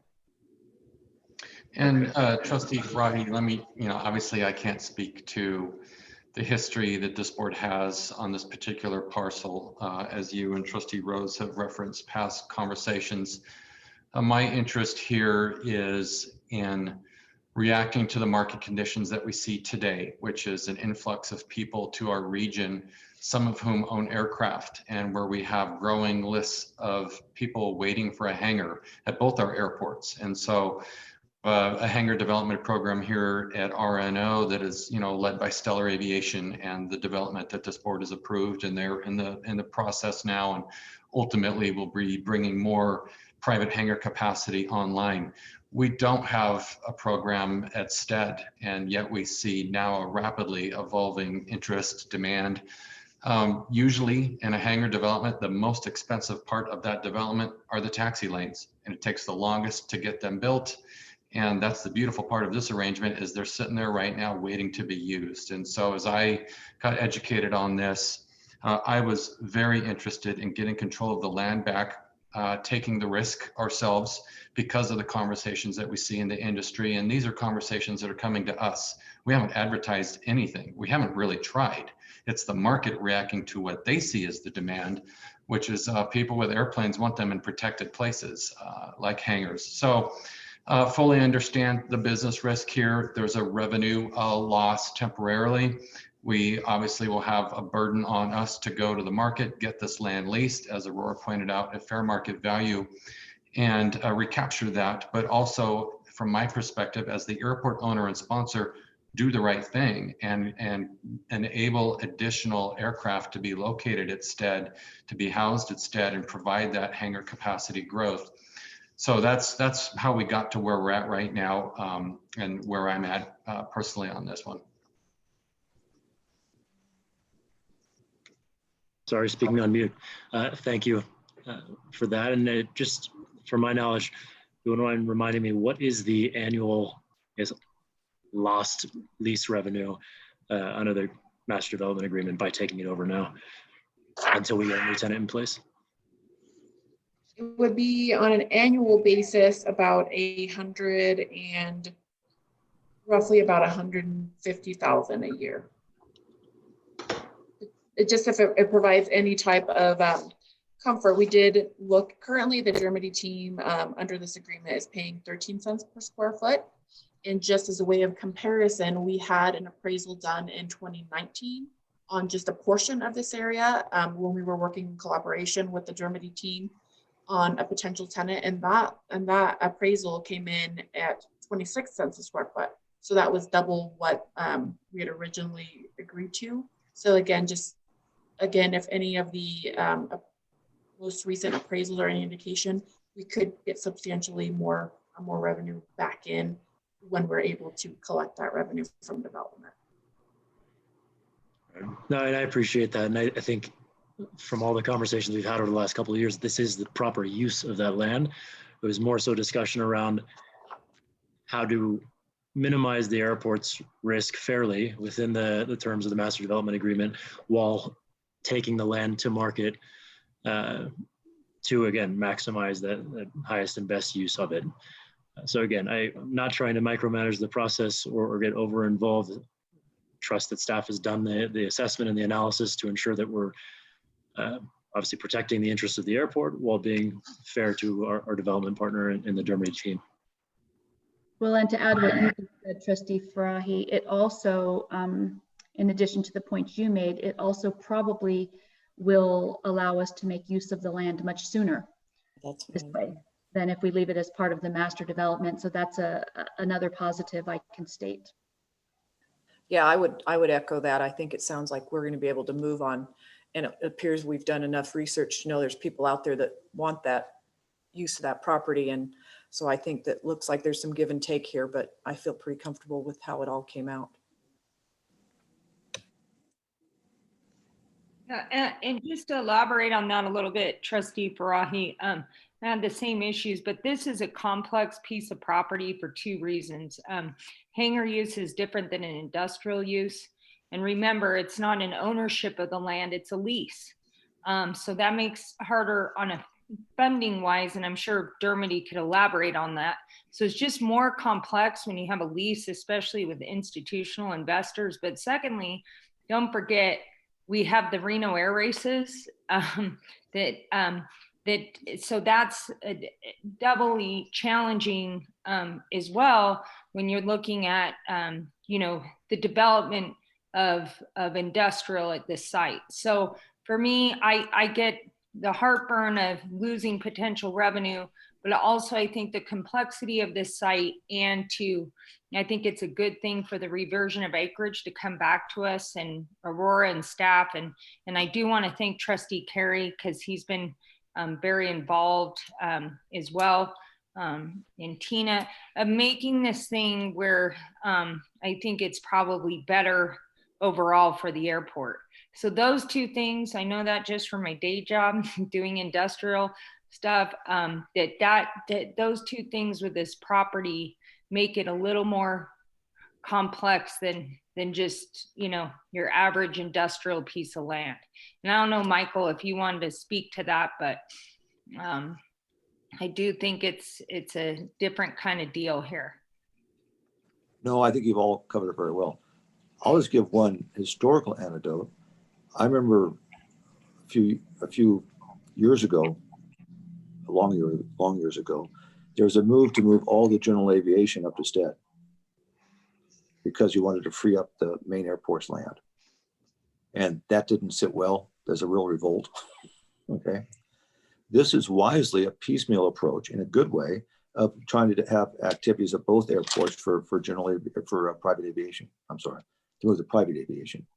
So I think it's a great, shows a lot of wisdom. And I have not talked at this level for a moment with President Griffin about this at all, but to have private aviation up there as well as down here, where you could have two choices. And I think it's another economic engine for this dead airport that someone will do better than Derby Properties could. Well said. Jessica, Chair Sfraz, I got a question. Sure, Trustee Jay. Thank you. You know, having worked for the last 3 years with the Users Committee, and, you know, we've got this process moving forward for the, you know, stellar new hangars, which I think is, you know, fantastic. And if we do this hangars up there, will this have any impact on Stellar? Have we talked to them about it? Should we talk to them about it?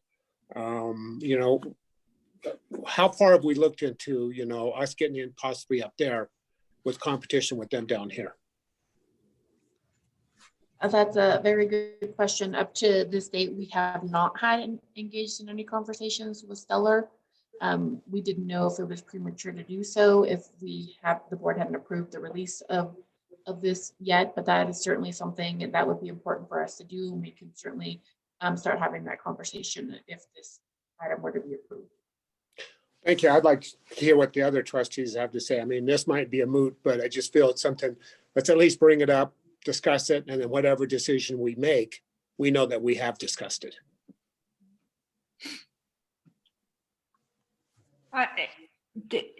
Darren, do you have some input on this? Because I would think it would be two different issues, even though there's a hangar approach with Stellar, but there's a lot of private aircraft that fly out of there. My understanding is the stead is more of a storage where you have, so I don't know. Can you clarify that for the board, maybe? Yes, Madam Chair. It's an excellent point. You know, my thinking on this is that the airports are two different and distinct, that they offer different value propositions for aircraft owners, depending on where you live, depending on how you use your aircraft. And I think Stellar sees the demand here in the Reno metro area, which is why they're making their multi-million-dollar investment. And I think they see a lot of demand and growth. Stead is different. And I will say we've had conversations with Stellar and others around developments, you know, and business opportunities as Stead. We haven't talked specifically about this hangar development. And I'm sure they may be interested in it. I don't necessarily see it as working at a counter purpose to the development here at RNO. I think what we're all seeing is a big influx of people out of California that own aircraft or that are still living in California and want to base aircraft here in the Reno metro area. We saw this in Oregon, quite frankly, and it's a personal use tax issue that California has. And so I think we all see growth at both airports. Right now, we have a list at both airports that we have unmet demand. And so having a strategy that allows us to bring hangar capacity up at both airports through private development is a good, sound strategy. I'm not worried right now that we're going to overbuild on hangars. You know, but it's definitely worth considering. We don't want to work against existing investment that's happening at either airport. So we have to keep that big picture in mind, absolutely. And our commercial team, our commercial team is doing a good job of doing that. Thank you. Thank you very much. That makes sense. Yep. Not to interrupt, I think Trustee Farahi is back on. I'm not sure if he, if we've allowed him back in yet.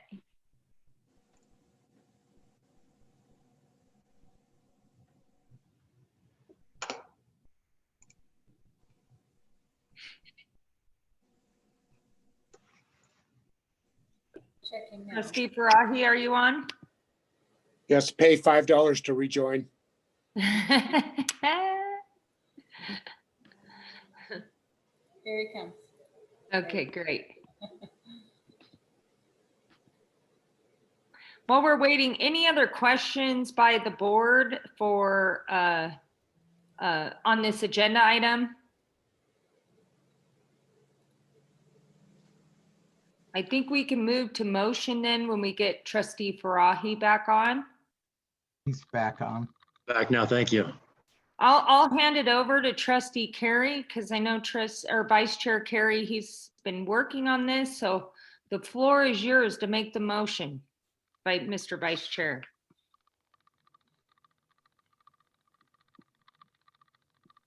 Unmute. Unmute.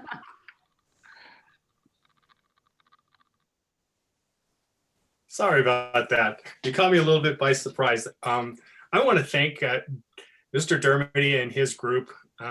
They've been working really well with our team. I want to thank Aurora for her great efforts.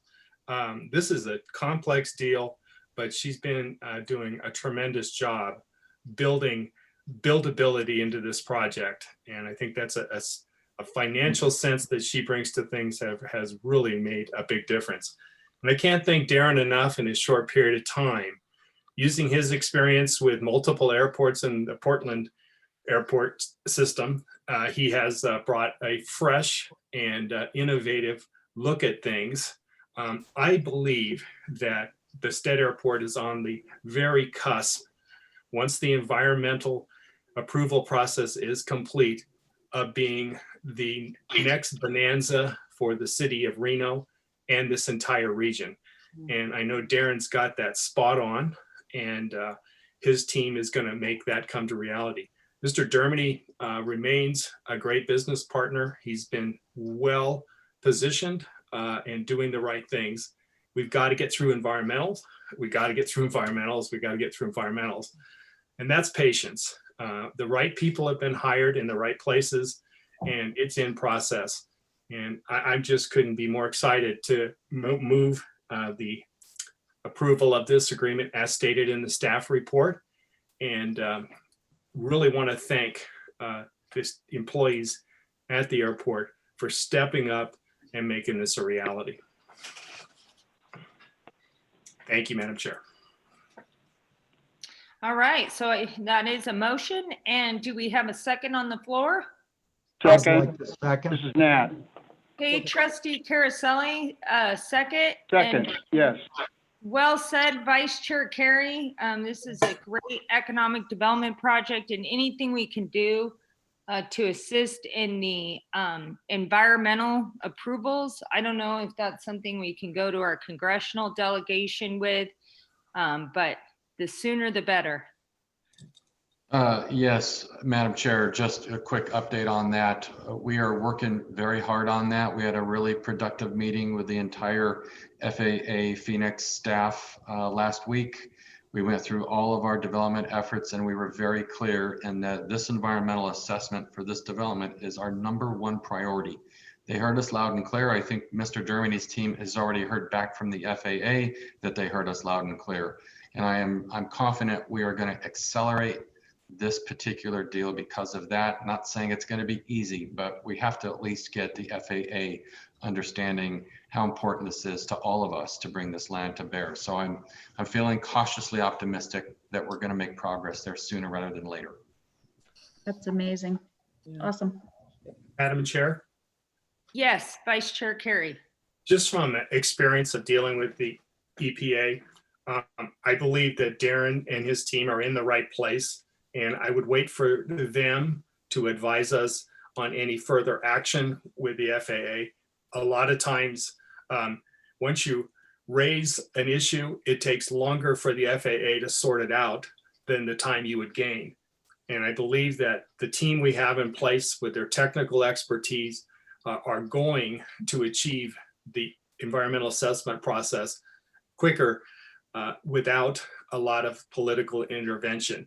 And I would rely upon Darren and Aurora to advise us if there are actions necessary, because there are a lot of things on their desk, and what they choose to work on often can move your project to the bottom if you start making a fuss, because they are overwhelmed at airports across the West.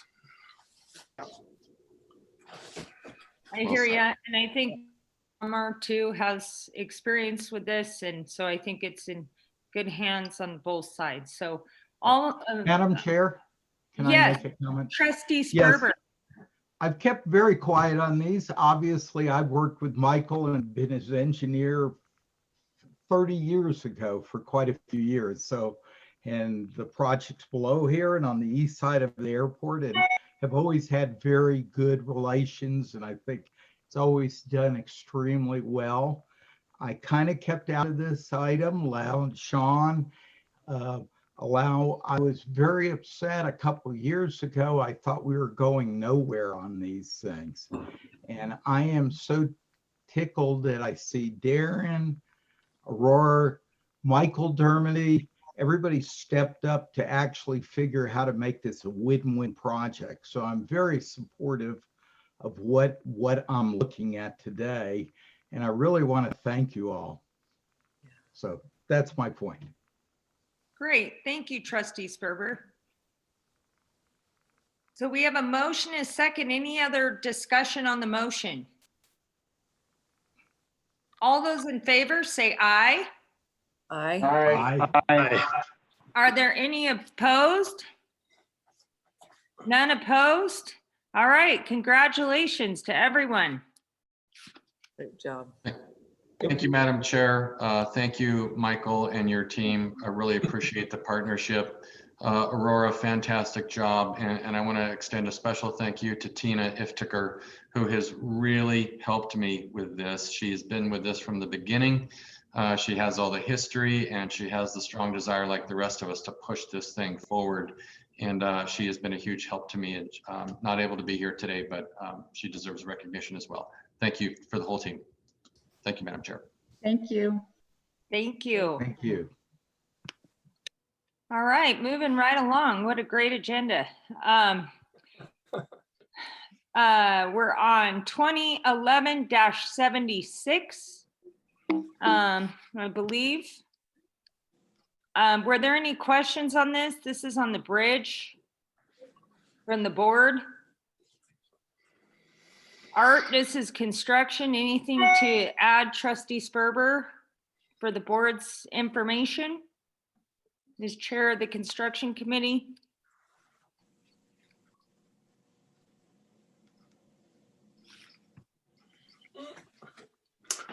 Trustee Sperber? No? Okay. Do I have a motion on the floor for the bridge? Vice Chair Carey. Madam Chair, I would move for the approval of this item 10.4 using the motion suggested in the staff report. Okay. Richard J. second the motion. Okay, we have a motion by Trustee Carey, second by Trustee Jay. All those in favor of the motion say aye. Aye. All those opposed? Okay, seeing none, motion carries unanimously.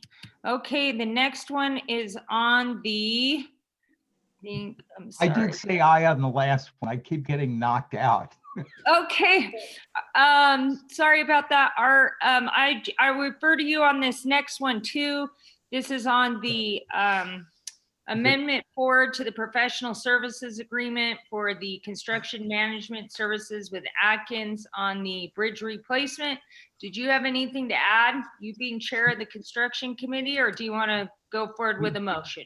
We went thoroughly through it. Unless someone else has any comments, does anybody else that were on my subcommittee or anybody else want to hear that? No. If not, I'll make a motion to approve. All right, we have a motion by Trustee Sperber. Do we have a second? Second. All right. All those in favor of the motion say aye. Aye. Any opposed? All right, motion carries unanimously. And okay. We are at, sorry guys, this new, still getting used to the board packet here, all digital. So I think that is, we have an update on the budget coming up, a quick update on where we are.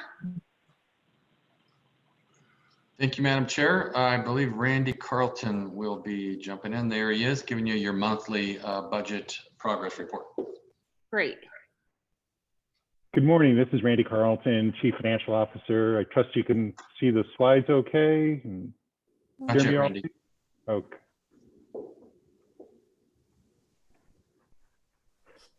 One second here. How's that? That's great. Okay, very good. Wait, hold on. Can everyone see? Yep. Okay. Well, good morning, Chair Ferraza, trustees, Randy Carlton, CFO. It's a pleasure to join you virtually this morning, if not in person. I do have a very brief update for you on our September budget results. The circumstances haven't changed all that much from what you've been hearing from me for the past couple of months. We continue to perform better than expected. That's a good thing. There's still, however, a lot of uncertainty, and our line of sight remains very short. Our key metric in understanding our business plan here is the passenger enplanements. When we look at how we did for the month of September, there were 82,844 enplanements. That's better than budget by about 43%. You could see the black line, which represents the budget forecast, and the blue line represents the actual enplanements from where we were last year. We're still way off from where we were last year, down 59%. We just recently received the October results, and again, we will be performing above our forecast.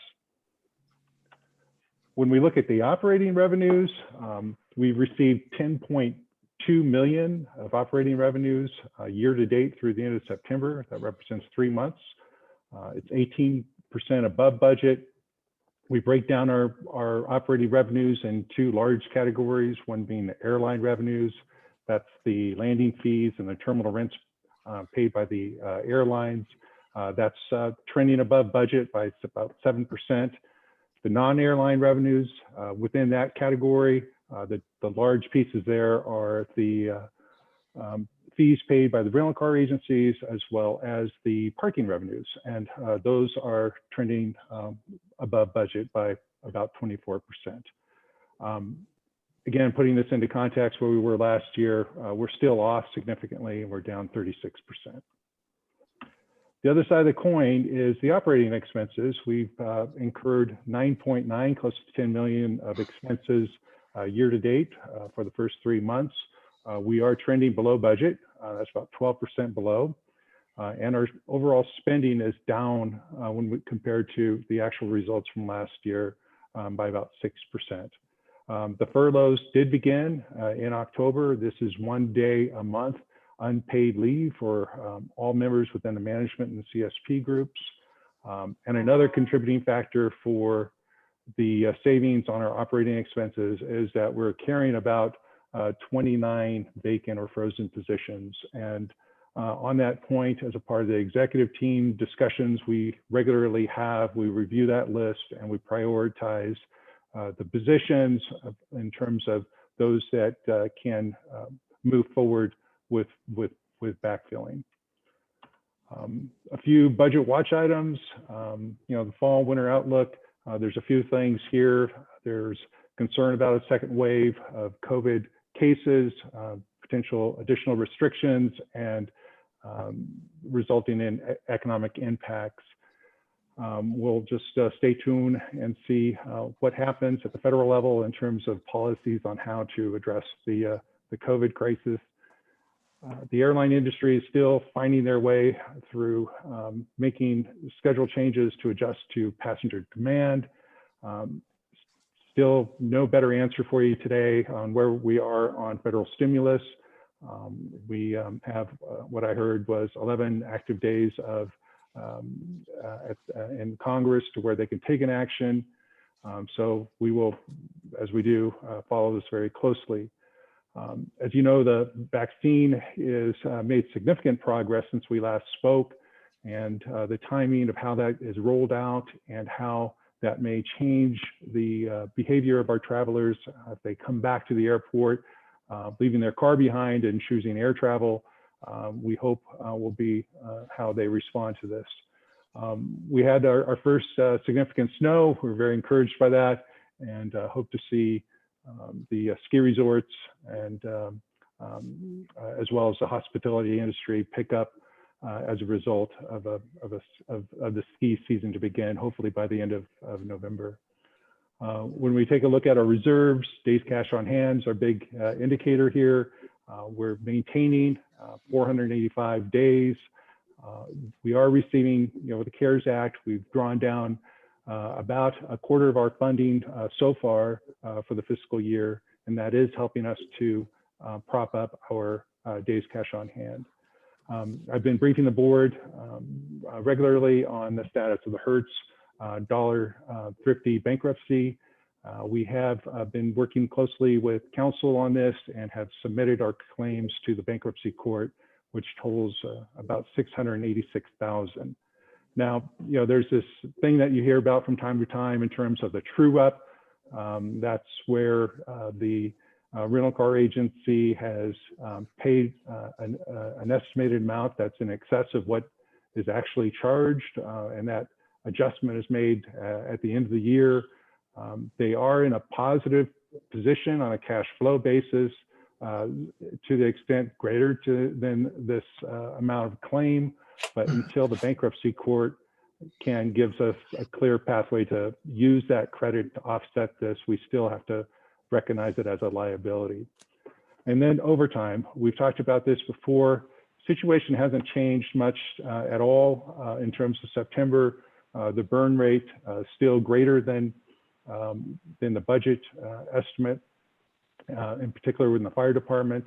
The fire department and HR and the CEO's office, they are working very closely with the fire management on this to address overtime. And the root causes for overtime here is absences due to sick leave, absences due to vacation, comp time, long-term medical increases. This is not related to calls for service. And then when we look at overtime through the first 3 months, the analysis is really no different in terms of the amount used over the 3 months as it has been on a monthly basis. But to help put some perspective in regards to the fire department, Randy, yes. Just a question on that, because we were told last month we would see some uplifting figures on this. So this is not happening. I'm at the point, obviously we need to hire more firemen to get this under control. And Darren, you may want to address that, but that was said to the board last month that we would see significant improvement this month in those numbers. I'm not seeing it. Madam Chair, correct. Neither am I. I will say there are a number of efforts in progress right now. In September, we had 2 firefighters still out on workers' comp, and we had COVID impacts inside the firefighter workforce as well, where we had absences due to COVID, along with the other absences that Andy was referring to, which would be normal type absences that you'd expect to see. We do know in October, we got one of our firefighters back. We got COVID impacts behind us. There have been no other impacts inside the fire department in that regard. And we also have had productive conversations with the Reno Airport Firefighters Association on a memorandum that allows 2 firefighters to be out on every shift, which was a temporary agreement. They've agreed to suspend that and go back to the 1 person out at a time. That also will help be a positive factor in the overtime. So where I'm at right now is that I think October will look better. Right now, November will hopefully be back on budget. There's no way to know until we get there, until we see the actual numbers. Where I would struggle with adding firefighters right now is that call volume is down. So because we have less flights, we have less passengers, we have less activity, the call volume for the fire department is significantly down. That's true at every airport fire department across the country. So it's kind of counterintuitive that we would need to, at this time, add staffing in the fire department. Not saying we won't in the future, for sure, when we grow and we want to add to that tool belt. But right now, I'm still focused on solving this problem with the existing 18 firefighters that we have, our policies around their leave, and seeing if we can get there back on budget. I think, as we've talked about, we could have a good discussion of whether that was the right budget number or not. And that was before my time.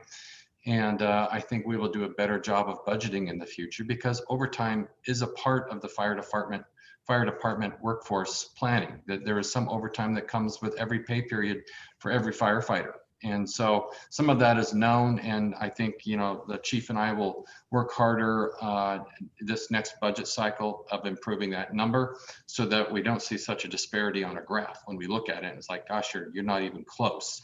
That is concerning to all of us. So there's a number of factors in there. I want to buy myself another month or two here and see if we get where we need to, or we at least get close. And if we don't, then of course, all options are on the table. Yeah, and I think Trustee Carey brought this up, like a rover, a position that, and I'm not talking about a whole new department here, Darren. I'm just talking about those numbers, and then you start having burnout. And I get that the numbers are down for calls. It's just having that person in place for two reasons.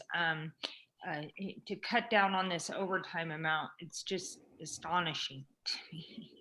Chair Sferrazza? Yes. I've got a comment. You know, here's what my concern is. I'm trying to figure this out. Passenger volume is down, revenue is down, call volume is down, okay? Yet we're grossly exceeding that number. Why, you know, and we know that we're always going to have sick time. We know we're going to have some call-ins, things like that. But why all of a sudden now versus the last 2 years are we seeing such a huge impact when everything is down? I'm failing to see the correlation there. The answer is simple. It's due to absences. But don't we always have absences? I mean, isn't that just part of doing business? Well, we have some long-term absences that has taken some time to work through. And whenever there's an absence in a situation where there's minimum staffing, you have to fill those absences, and that's done by calling firefighters back onto duty. And when you do that, it's in overtime. Yeah, it's just, you know, I would think if anything, it'd be down a little bit because the other departments are doing. Police is down, and you know they're critical as well. I mean, they're just as critical. But I'm not seeing the same number. I just can't put my head around this one, knowing that everything is down. And if we have long-term, you know, what do we do about that in the future for budgeting? What did we miss on budgeting for that? And, you know, when you look at that, just compared to everybody else, you're going, there's just something amiss here. This is my personal opinion. We need to hear from the chief on this, Darren. I'm just, this has been, I have to say, Trustee Jay, you hit the nail on the head. We see our police. To me, this comes down to somewhat of a management issue. I want to get some more data on what's really behind this, some specifics. I agree. I hear you loud and clear, Madam Chair. Yeah. Randy and I, go ahead, Randy. Yeah, I was just going to say, you know, when we take everything into consideration in terms of the fire department budget, and it's been made abundantly clear by the CEO that from a management perspective, we are to operate within the budgeted resources that we have. I'm showing you a chart now that reflects the operating budget for the fire department only. And you could see that overall for the first 3 months, they are, you know, slightly below budget by 1%. So the chief is accomplishing the direction currently that the CEO has given. But it's the overtime that's killing us. Yeah. Yeah. Personnel services. Well, if we were on budget on overtime, they would be further under their approved budget. Absolutely. So we'll continue to mine data on the source of the overtime, but we're quite certain it's absences related. And, I hear you on possible adding staff. The choice to have a minimum of five firefighters on per shift is our choice. That is not mandated by the FAA or anybody else. And so that is also a factor in this. And I'm not proposing to change that, but from my view, we have to factor in all of the data points here. And so our current call volume is a data point. Where the overtime is coming from is a data point. We're down to one, we have 17 of 18 on duty right now. That will improve this situation. We have an agreement with a union to go back to the 1-6 model where only one firefighter can be off shift at a time on absence. We're grandfathering that in, so a number of firefighters had pre-approved leave, and we're honoring that and until January 1st. And then the chief's agreement is that after January 1st, we will go back to contract language for some period of time. Nothing is etched in stone here. The agreement is up on June 30th. So all of those things will help get us back on budget. But as I stated before, all options are on the table here as well. Like every other business unit within this organization, the fire department needs to manage to its budget. And they will, and we will, and I'm accountable for it. So at the end of the day, the buck stops with me, and I'll get us there. Fair enough. Thank you. And just one other thing, I mean, the board, we implemented, Darren, and I know you and I have had this discussion. We spent, I think, $250,000, this board did, on an RMS system. And part of the reason we went with that sophisticated system is for scheduling leave, how that's documented, all those things. So that system, I mean, to me, and truing up that system with, folks out, we've talked about this too, getting people healthy, back on shift, all those types of things. But at this point, I think, and Darren, I know we're shooting you with this, and I appreciate your leadership. We just got to get this under control.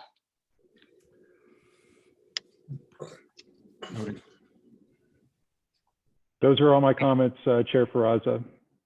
Thank you for your time. Any other questions from the board on the budget at this point? Seeing none, do we need a motion to accept the report? No, it's just informational only. Okay. All right, so moving on, we are going to go to board comments, questions, and requests for future agenda items. Thank you, Randy, for the report. You're welcome. Any board comments or requests for future agenda items? I do have one for the retreat, and I know Lori, you had contacted me, and I figured I would do it with all the board members on the phone, so it would save you from the headache of trying to schedule. And also Darren, can you guys look at your calendar for the end of January, please, on a Friday, maybe the 24th? The 24th is a Sunday, 22nd? I'm sorry, I'm looking at 2020. We get to 2021 here. I'm sorry, the 22nd, or that be, sorry. What month did you say that? I'm sorry, the 29th of January. It's a Friday. Does that work for everyone for a retreat? And the reason why I think we need a few months, guys, to see how this pandemic goes. So again, this is tentative. So I'm trying to do it at the end of the month. And then based on, jurisdictions meetings, can you guys check for Friday, please? I'm good. I'm good for that date. You can put it down. I'm good for it. I'm good too. I'm good. Darren, obviously you're very important. Sorry to throw this on you. I'm trying to make it easy for everyone so you don't have to call and see if this date works. So Darren, does this work? Good for me, Madam Chair. Okay. Which is the date? January 29th. Nat, are you okay with January 29th? It's all good. Okay, perfect. And this one, I would love to have, I mean, I think part of a retreat is having the board together. So, I mean, I guess that depends on the circumstances. And I don't know how we beat out Carol, because Carol, we might have to go to you again, because that was quite a lovely setting. But I do like to get it off premise and off site. I think it's a good opportunity for the board and staff. But again, it's hard to even talk about those things right now with what's going on. So just trying to keep that till the end. So, okay, unless I hear any objections, January 29th, Lori, you got that?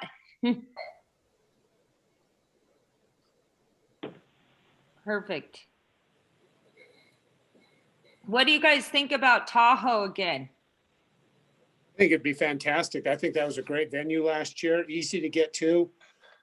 Views were great. I'd be fine with that. And by then, throw our skis on and ski for the weekend. Oh, you know what? You know, you can ice skate at Edgewood this year. Actually, they're putting in an ice rink. Oh, so nice. For those of you who don't ski, you could, you know, be ice capades. I can check into it for you if you'd like, Madam Chair. Yeah, so we'll just, I just think Tahoe may be great, and we'll figure it out.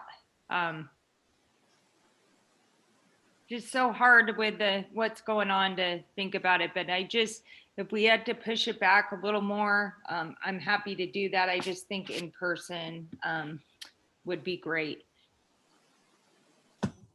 And Darren, I don't know if it's time to mention this as well to the board, but I think we were shooting for December on maybe an update to your goals as well for the board. Did we want to bring that forward in December? Madam Chair, that is my goal, is to get a draft set of goals to you and Vice Chair Carey by agenda review. And then we could go through all of it at the December board meeting. The team is working on goals that reflect our changed environment, but also still continuing to tie to our strategic plan. And it's, you know, challenging to do that right now, but I'm confident we will have something that you all can consider. And then of course it's completely up to the board where you want to go with it. Great. So we have a goal for December. Correct. Okay. All right. Any other board comments? Can I safely assume we're not having a holiday party? That would be correct. I think our CEO had put that out there, and to recognize all of our employees in a different way this year. Unfortunately, under the circumstances, we're not going to be doing any parties because of COVID. Any COVID parties. Any parties because of COVID. No super spreader. Yeah, super spreader. And Darren, did you want to say anything about that? I think there's.